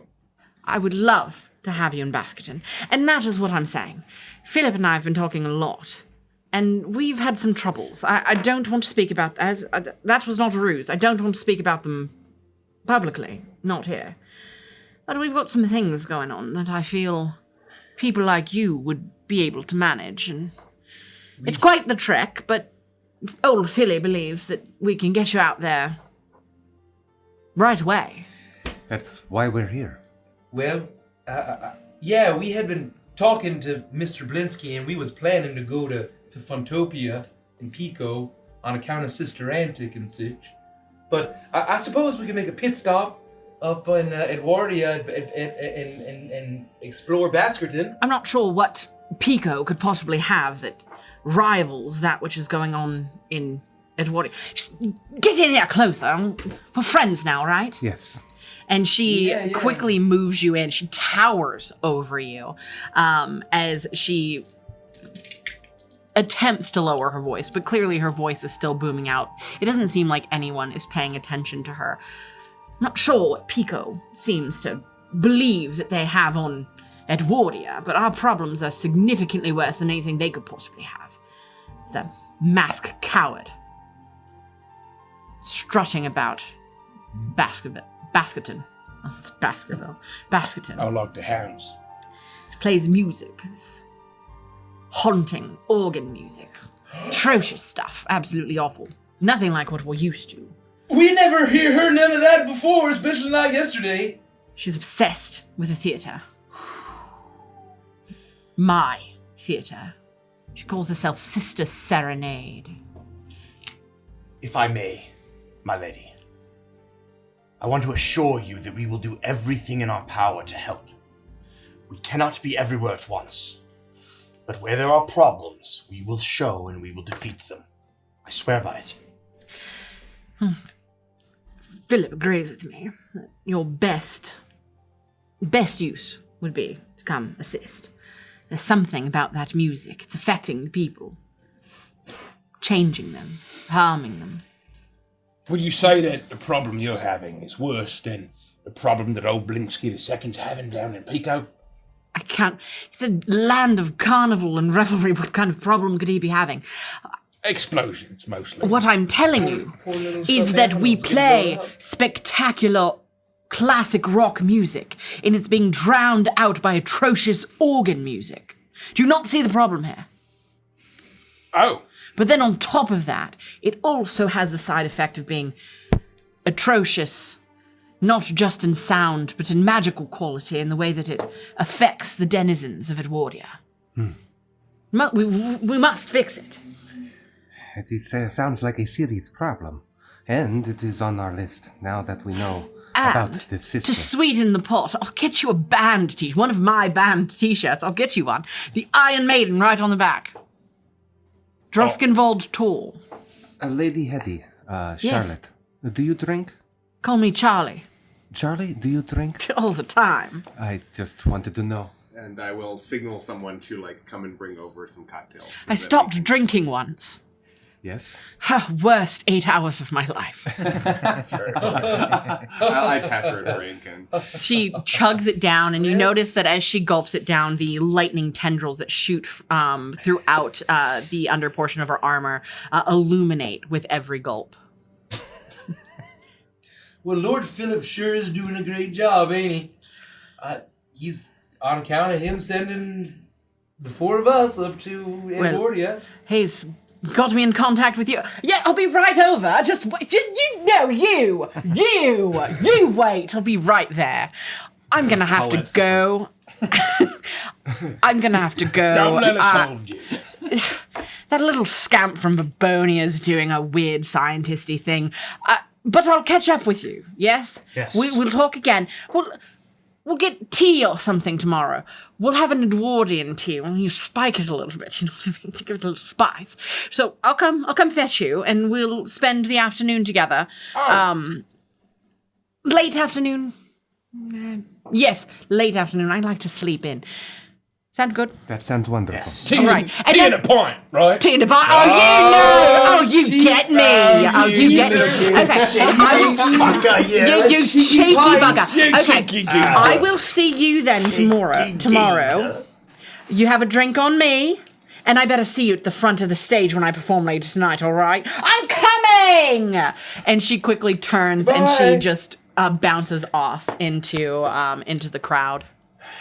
Well, that was surprising to say the least. Gosh, all of these nobles really sure are impressive people. I hope we don't meet the God King. Yes, the we God most- does sound intimidating. It Yes. is also most likely inevitable. Well, I mean, I ain't never met a king before, much less a God King. You have kings where you're from, Marius. Do they have God? Was your friend Victor a God King? No, King Victor was a wonderful king. He's not that full of himself, but some kings. I mean, I'm sure he's fine. Some kings. What even is this song? Believe It's that the they Sims. are. It's called the Summer Isle. Yeah. Some Alright. kings Well, actually, believe those their summer gods. Victor is not one of them. Oh, yeah. No, I'm that he sounds like a mighty fine young man, humble and good and gracious. I personally believe that a good king would never be so full of themselves. A pious man, old King Vicky's, You could say that, yes. devout worshipper of the Morning Lord. That's correct. You know, not such a bad thing, right? You know, the whole worshipping the Morning Lord thing? What are you getting at, Brixie? Oh, I'm just saying, you know, it's his worship, if he is still alive after nearly 100 years, then, you know, something's keeping him alive this long. Maybe it's his faith. His face? His faith. Faith. Oh, his faith, yes. Yeah. Faith. Oh, God. Yes, well. I'm going to go get our hors d'oeuvres. And I'm gonna go find the God King. as you turn around, No, I'm too nervous. I'm going to get wine. You can't miss him. He's like, I am the God King. There are a bunch of people carrying him on one of those Yeah, fucking things. palanquin. Palanquin, like 300. He just radiates his aura of fear and, like, you know. And then it feeds. You know, I do love some cocktail weenie. you turn to go get some hors d'oeuvres, and you immediately bump into Excuse me. a tall figure, just roughly Marius's height. You see what looks to be some large, dark-furred entity wearing a jack-o'-lantern harvest style costume, very reminiscent to Jericho, just with some more autumnal flair. And you hear a soft, gentle laugh bubble up out of this entity's throat as you then hear, "Well, I did not think that this would be how we met, Miss Lethica. Pardon me. I know who you are, but you don't know who I am. No. I am the Lord of Enoch, and you can call me Methuselah." And Methuselah. he quickly bows towards you, never once lowering his head, keeping eye contact with you. And you see that what looked to be like two flickering flames in the jack-o'-lantern's head are actually the reflective orange eyes of a black cat. Whoa. Okay. It is a pleasure to meet you, Lord of Enoch. It is a pleasure to meet you too. I have heard tale of you for quite a while and what you have done in the land of Folsom's. It's quite impressive, the four of you. My condolences for the loss of your friends. We are an autumnal people, and we understand the passing of life into death better than most. So I send my thoughts to you. Well, that means quite a bit. We're still mourning their loss, but we know that they would want us to proceed onward and keep moving forward. Oh, it's a pleasure to meet you. I'm Briggsy Cratch. He reaches out and he shakes your hand. Another fellow animal-y type person. Pleasure to meet you. Is Pleasure. it just Methuselah? It Or is is it just like Methuselah. old Methuselah? Or like old Methuselah sticks? or something like that. My name is Old Jericho 6. You can call me Jericho, Mr. Methuselah. Most folk do. I like the way you talk, boy. Oh, thank you. No one's ever said that before. You seem like you'd tell a good story. Well, I am known to spin a yarn or two. Do you have one you could tell? Oh, Jerry's got so many. Oh, gosh, on the spot. What about the one with the little bird? Oh, that's a good one, Casey. That's my favorite. Which one? The bluebird or the little red hen? No, you're wearing a bluebird costume. It's perfect. Oh, the one about that's different. That's different. It's like a young baby chick. Yes. Oh. There's a difference between the red hen, the baby bluebird, and the little chick. Either way, please take your pick. As you're having this conversation, you notice that he watches Jericho a lot more than the rest of you. Looking over you watch the way his orange eyes just dart over your form, taking in your construction. Oh, well, yes. There was once this young lady, and she met at the schoolhouse. She met a young man who was the apple of her eye. They got married and had 3 lovely children. And then when they brought their girl to the school one day, the wild gorilla on the loose killed all of them. And however, the great fairies in the sky looked down and said, "Well, oh, that's so bad. That's so sad that the wild gorilla on the loose killed all them poor people. We'll bring them back, but as bluebirds. So they get to live every spring as bluebirds before they disappear in the autumn every year, and that's why you see bluebirds in the spring." Well, isn't that nice? That actually was very lovely, Jericho. I was worried that was going to take a dark turn, but... and of course I can't follow that up, but my name is Marius Renethie. He left my out the lord, it's a part pleasure to meet you. And it's a pleasure to meet you too. He shakes your hand. Well, aren't you just a bunch of mighty fine folk? Look, you're quite pretty, aren't you? I bet you're a great dancer. I've been known to dance once or twice. I wouldn't necessarily say that I'm very good. You look like you'd be good. That's very kind And of you that's to say, more my than lord. enough for most folk. Thank you. Oh, no, he's just being humble. He puts the hoe in hoedown. Well, we would love to host you at our autumnal festival in a few moons from now. It is one of the biggest festivals of all Edrusk involved, and it would be great to have you come out. Maybe I could... Well, I don't want to ruin your night with talking negative things. Oh, is the terrible drama down in Enoch? Other things, yeah, that's... This is our one chance to connect face to face for perhaps some time. And we are the witch hunters, as appointed by Lord Philip in his limitless wisdom. Any information you have to share, we would hear. Well, I don't want to go ruining your night or derail any of your plans, so don't fuss about us over in Enoch too much. We're doing all right. Are you sure? But I will tell you that we might have a witch problem on our hands. I know, comes as a shock. Don't they all? But fields are being burned. Towns are being burned.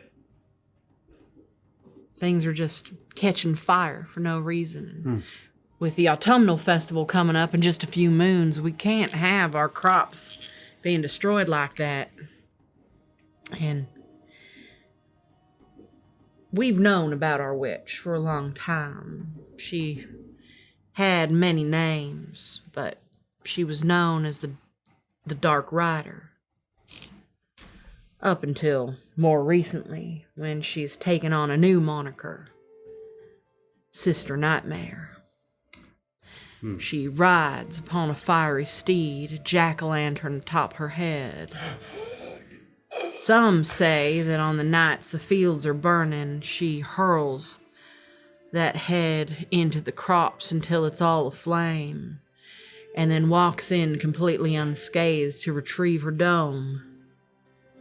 I can't say, for I haven't seen it myself. But people are feared.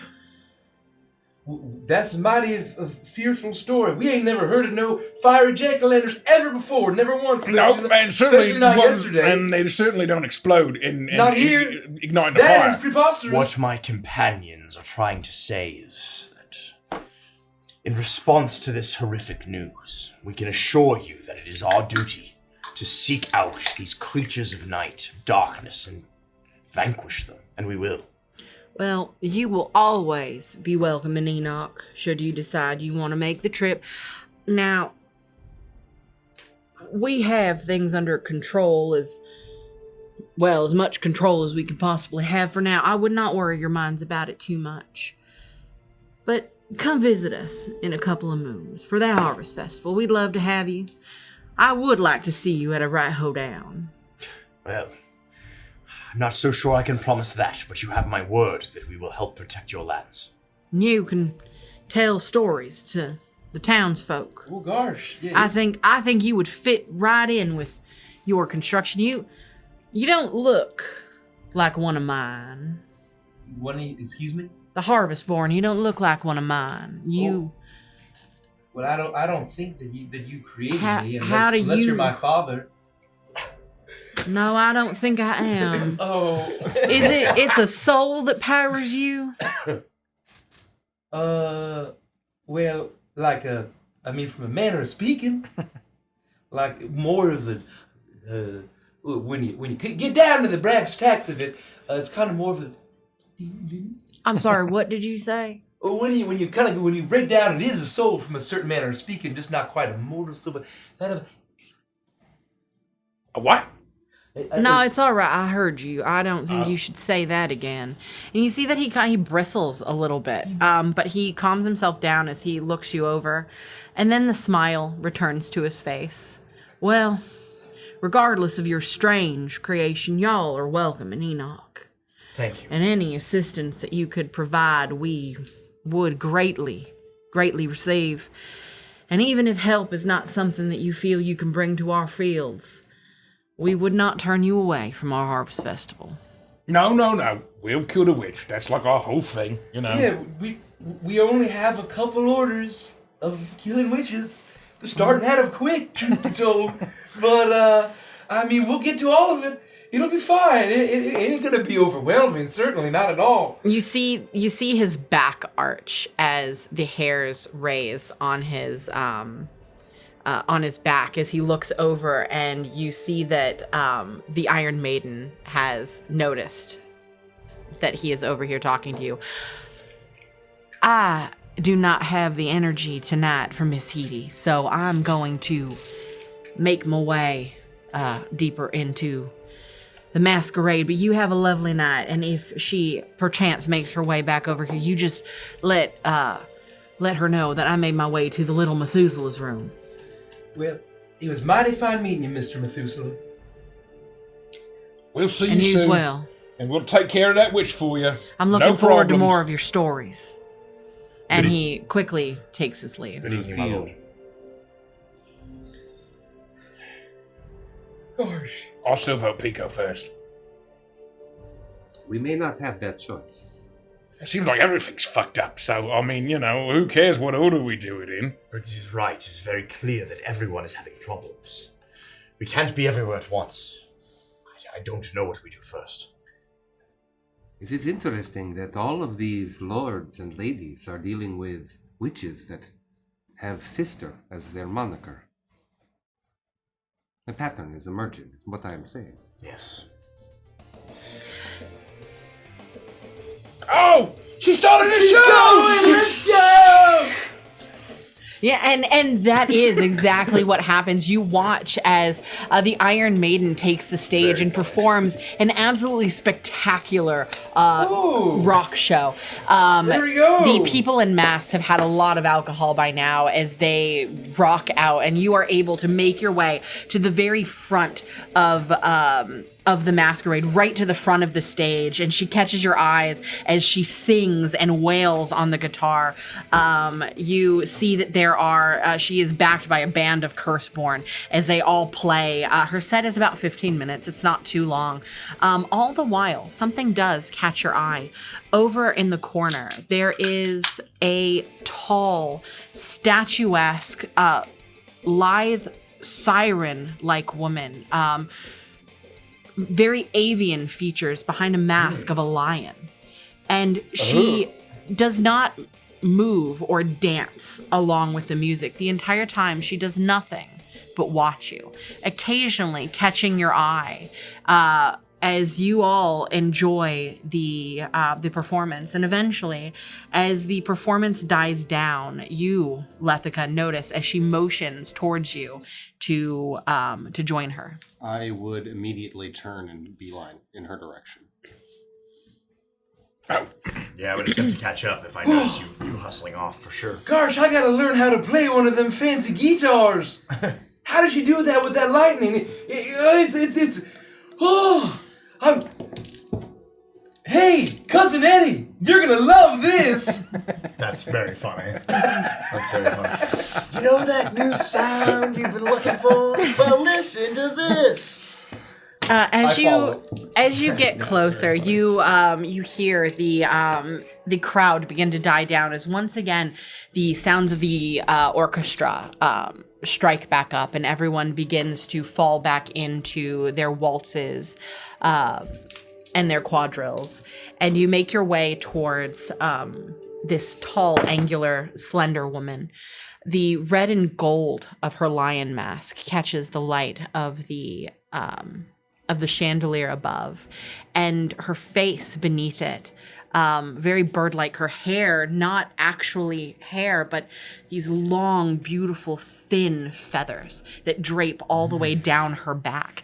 You catch, as you get closer, you catch the way the light glints off of her eyelashes, where you would expect to see eyelashes themselves. You see these long, beautiful, almost peacock-like feathers that extend from the tops of her eyes. She is quite beautiful beneath this mask, but her face is stern and serene.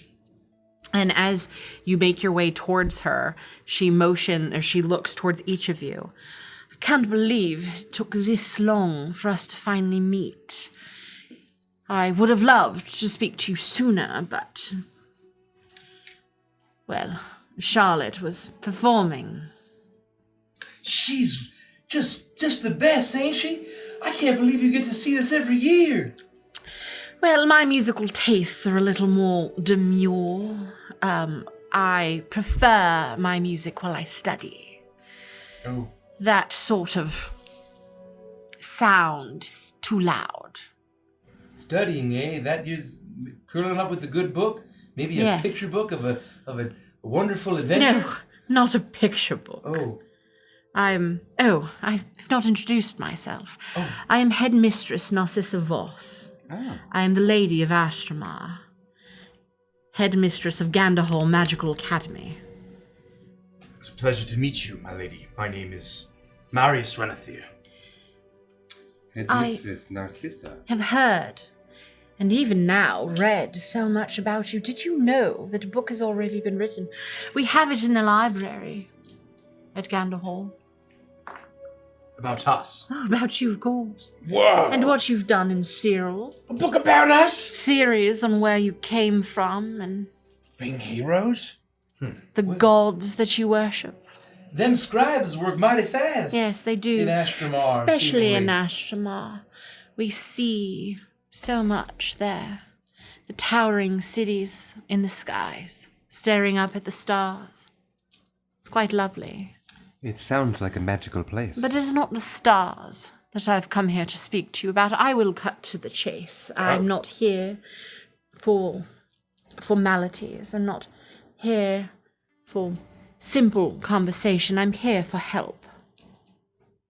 I know that there are many pressing matters on your plate, and I have heard whisper that the Iron Maiden has already secured you from Philip in a deal of some sort.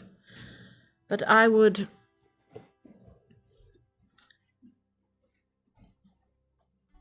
hope that when I tell you what is going on in Astramar, that you would find a way to make Astramar your top priority. But you see, Gander Hall is the university where all magical learning starts. The best and brightest minds of Droskenvold go there to study. And should anything happen to my land, to my province, well, it would be absolutely disastrous. And though we are people, the Azureborn, though we are people of the sky, it is what lurks deep within the earth that is truly, truly horrifying. It threatens all of us.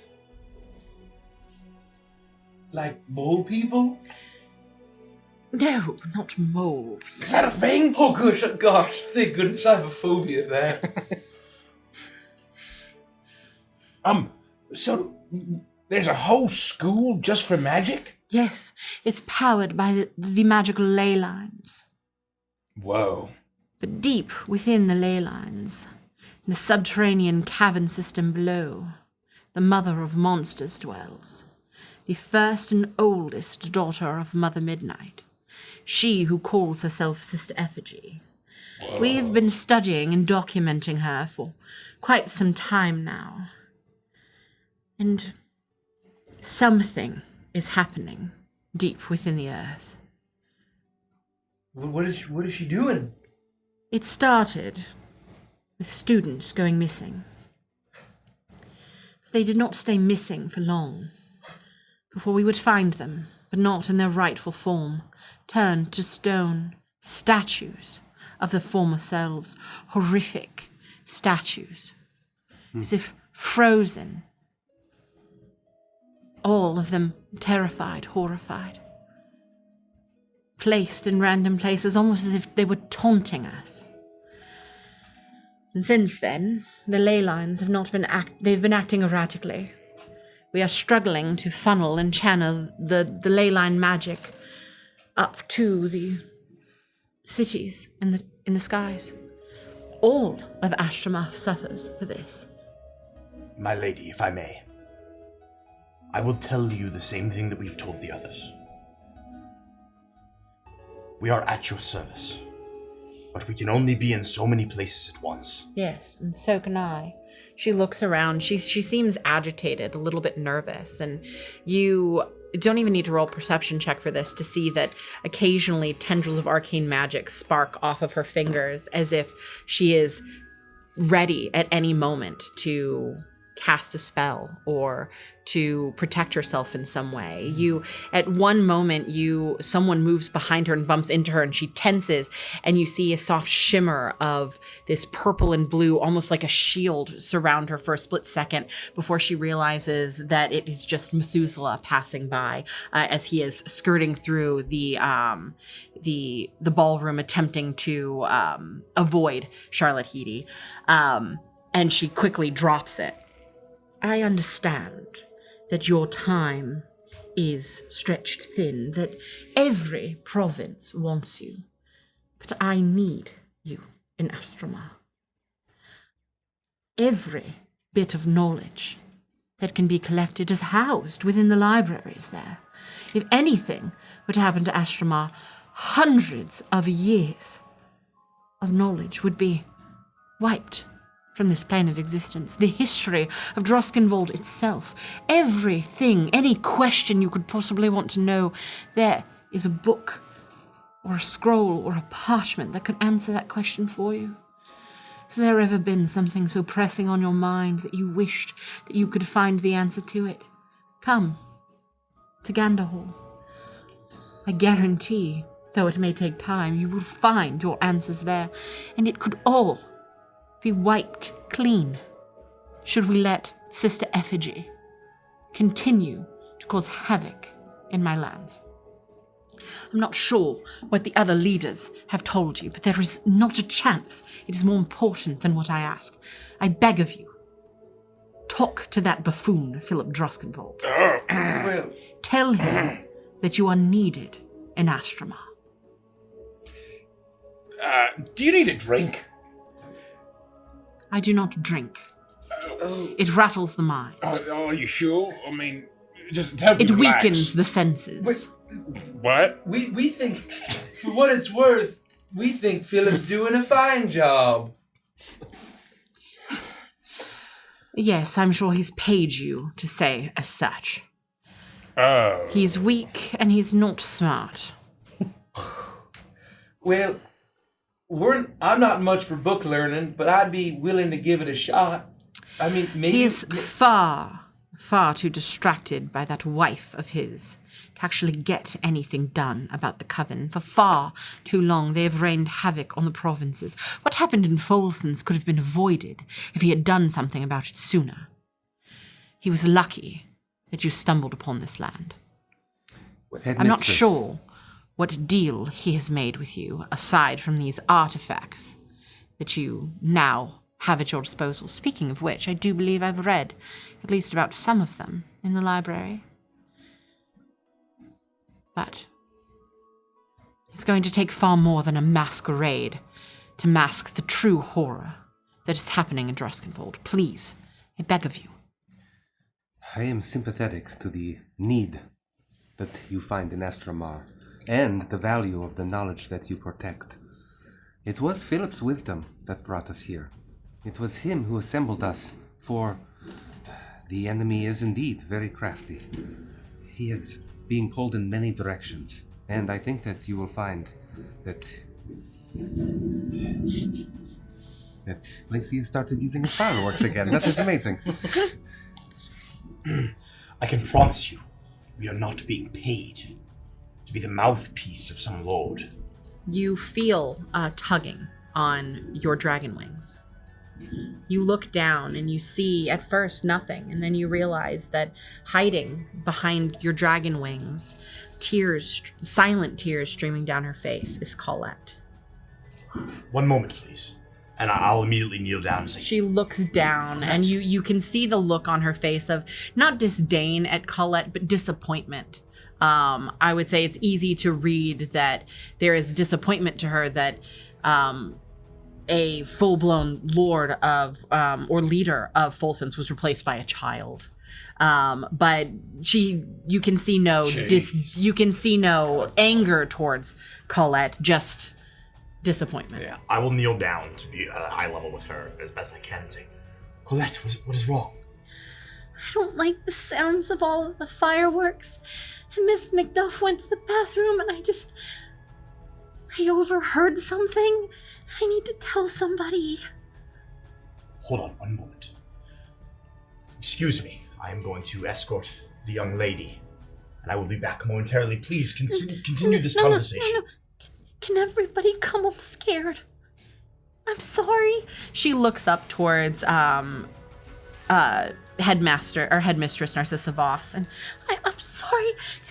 Is it okay if, as lady of Folsons, if I have a moment alone with the heroes of Druskenfold?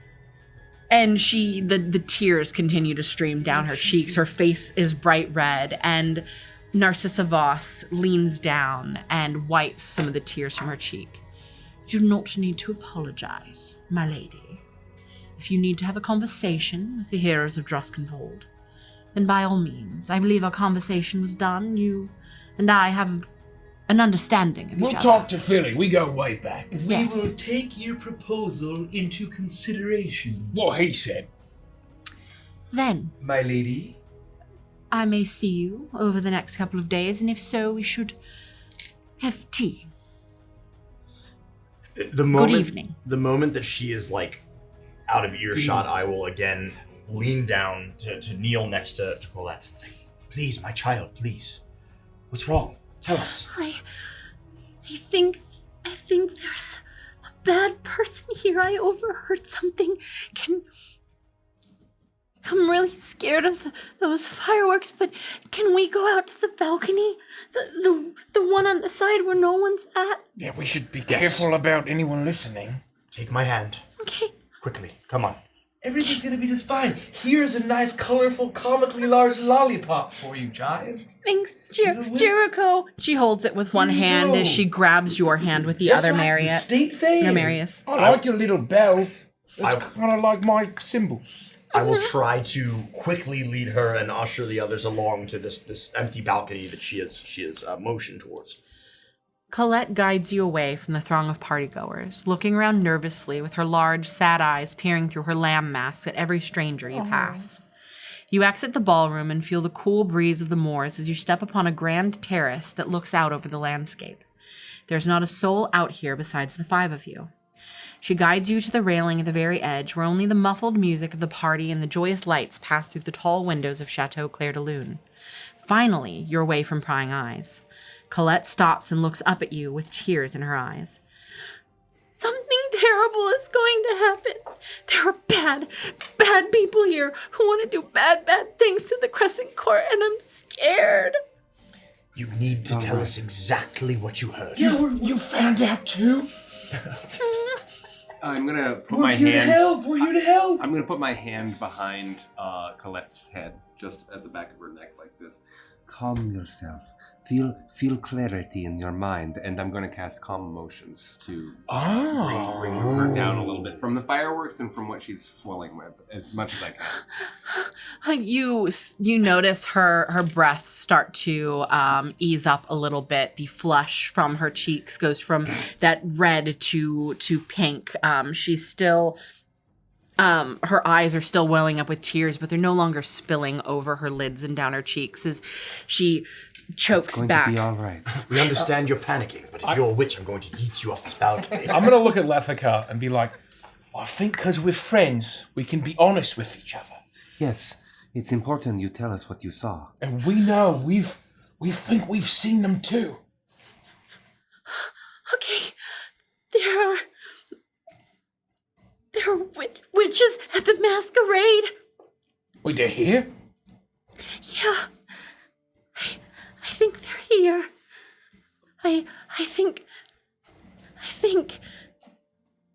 And then the calmness seems to overtake her even more as she breathes once and then twice, and then she looks up at all of you.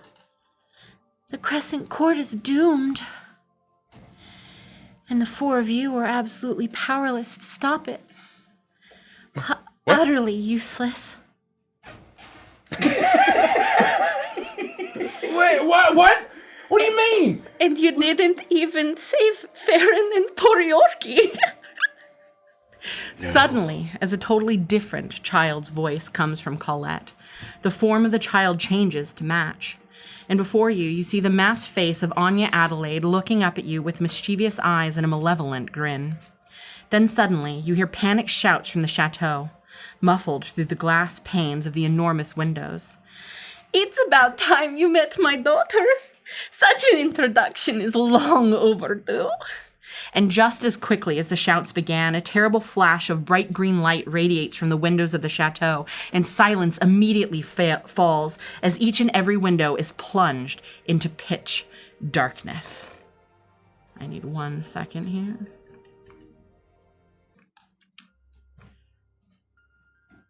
By the time you turn back, the form of Mother Midnight stands before you as nothing more than a shadow that lets out a gleeful cackle as the shadow slips off into the night sky and blinks out of existence. The moon pours out over you, but nothing in front of you is visible. The darkness is thick, like a fog, like a film, and the silence is even louder. You can hear each other's breath.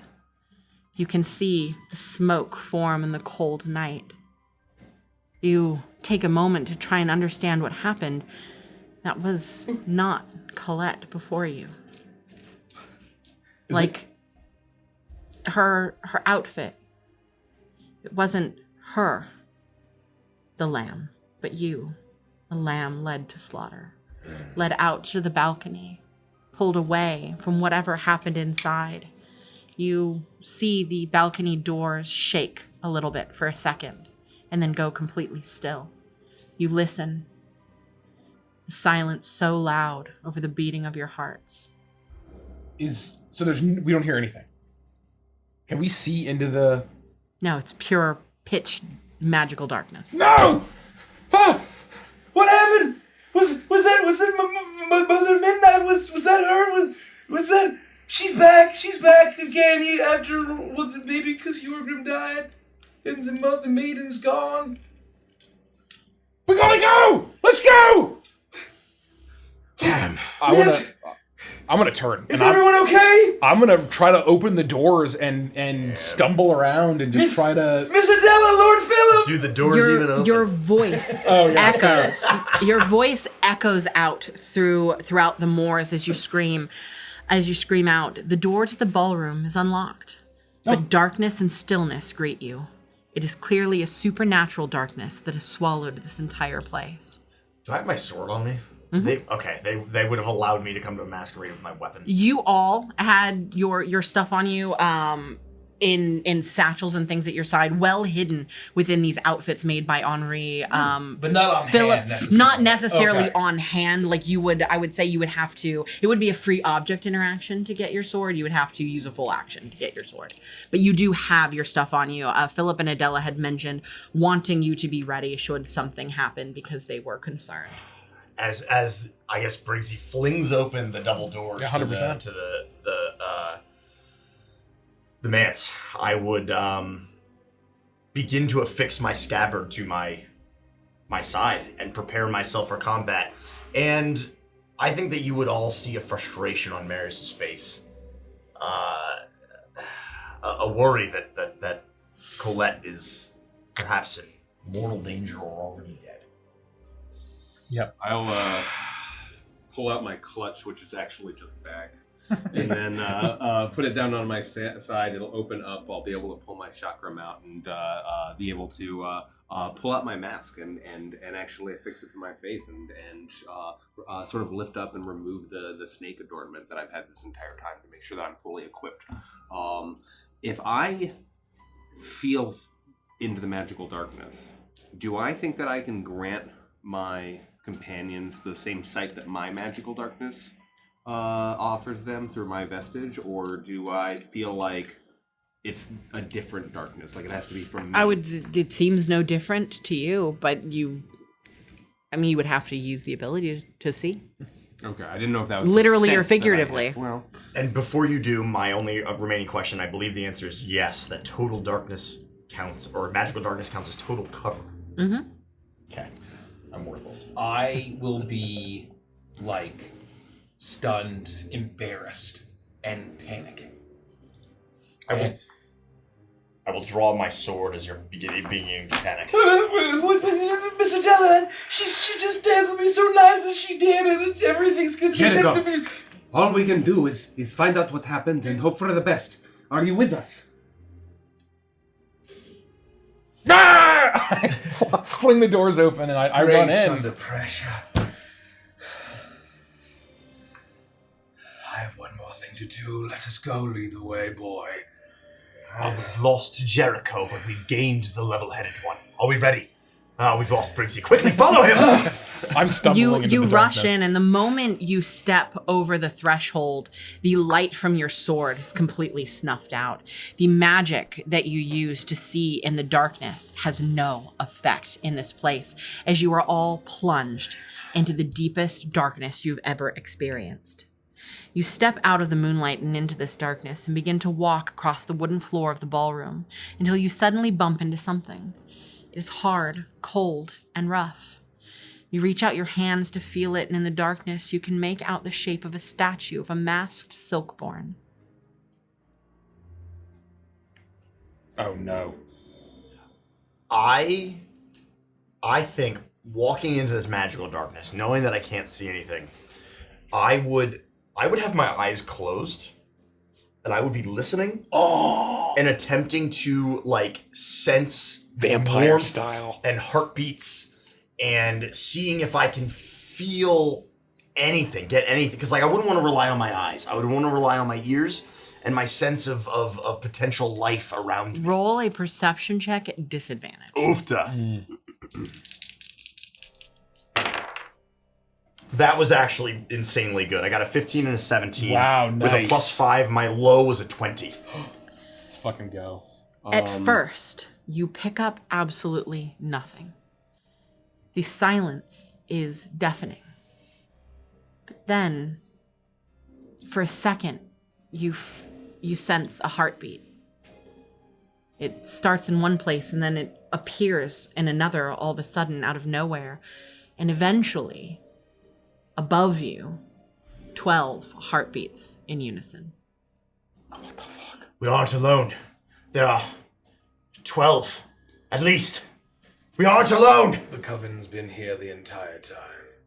Guys, this person's a statue, and I want to like stumble forward and try to like see if I can find another person, like vaguely where people would be congregating in the dance room. You continue deeper and bump into another statue and another. And you realize there are dozens of statues all around you, all of terrified partygoers. And then horror fills you as you almost trip over a small statue. Oh, no. You regain your footing and you feel the terrified stone face of Colette Mirabelle, eyes wide with horror behind her lamb mask. Then you hear a voice in the darkness. Oh, sisters! The so-called witch hunters are finally here! With a loud clank, a garish neon pink light fills the room, and you see 12 hooded female silhouettes standing along the balcony above you. With the ballroom fully illuminated, you see that the entire party has been turned to stone. In the crowd, you can pick out all of the lords and ladies of the Crescent Court, and at the base of the stairs, you see both Philip and Adela, frozen in their statuesque terror. The figure who had just spoken lets out a laugh, and you see the painted face of a mad clown beneath the hood. Can you believe they fell for Mother's tricks?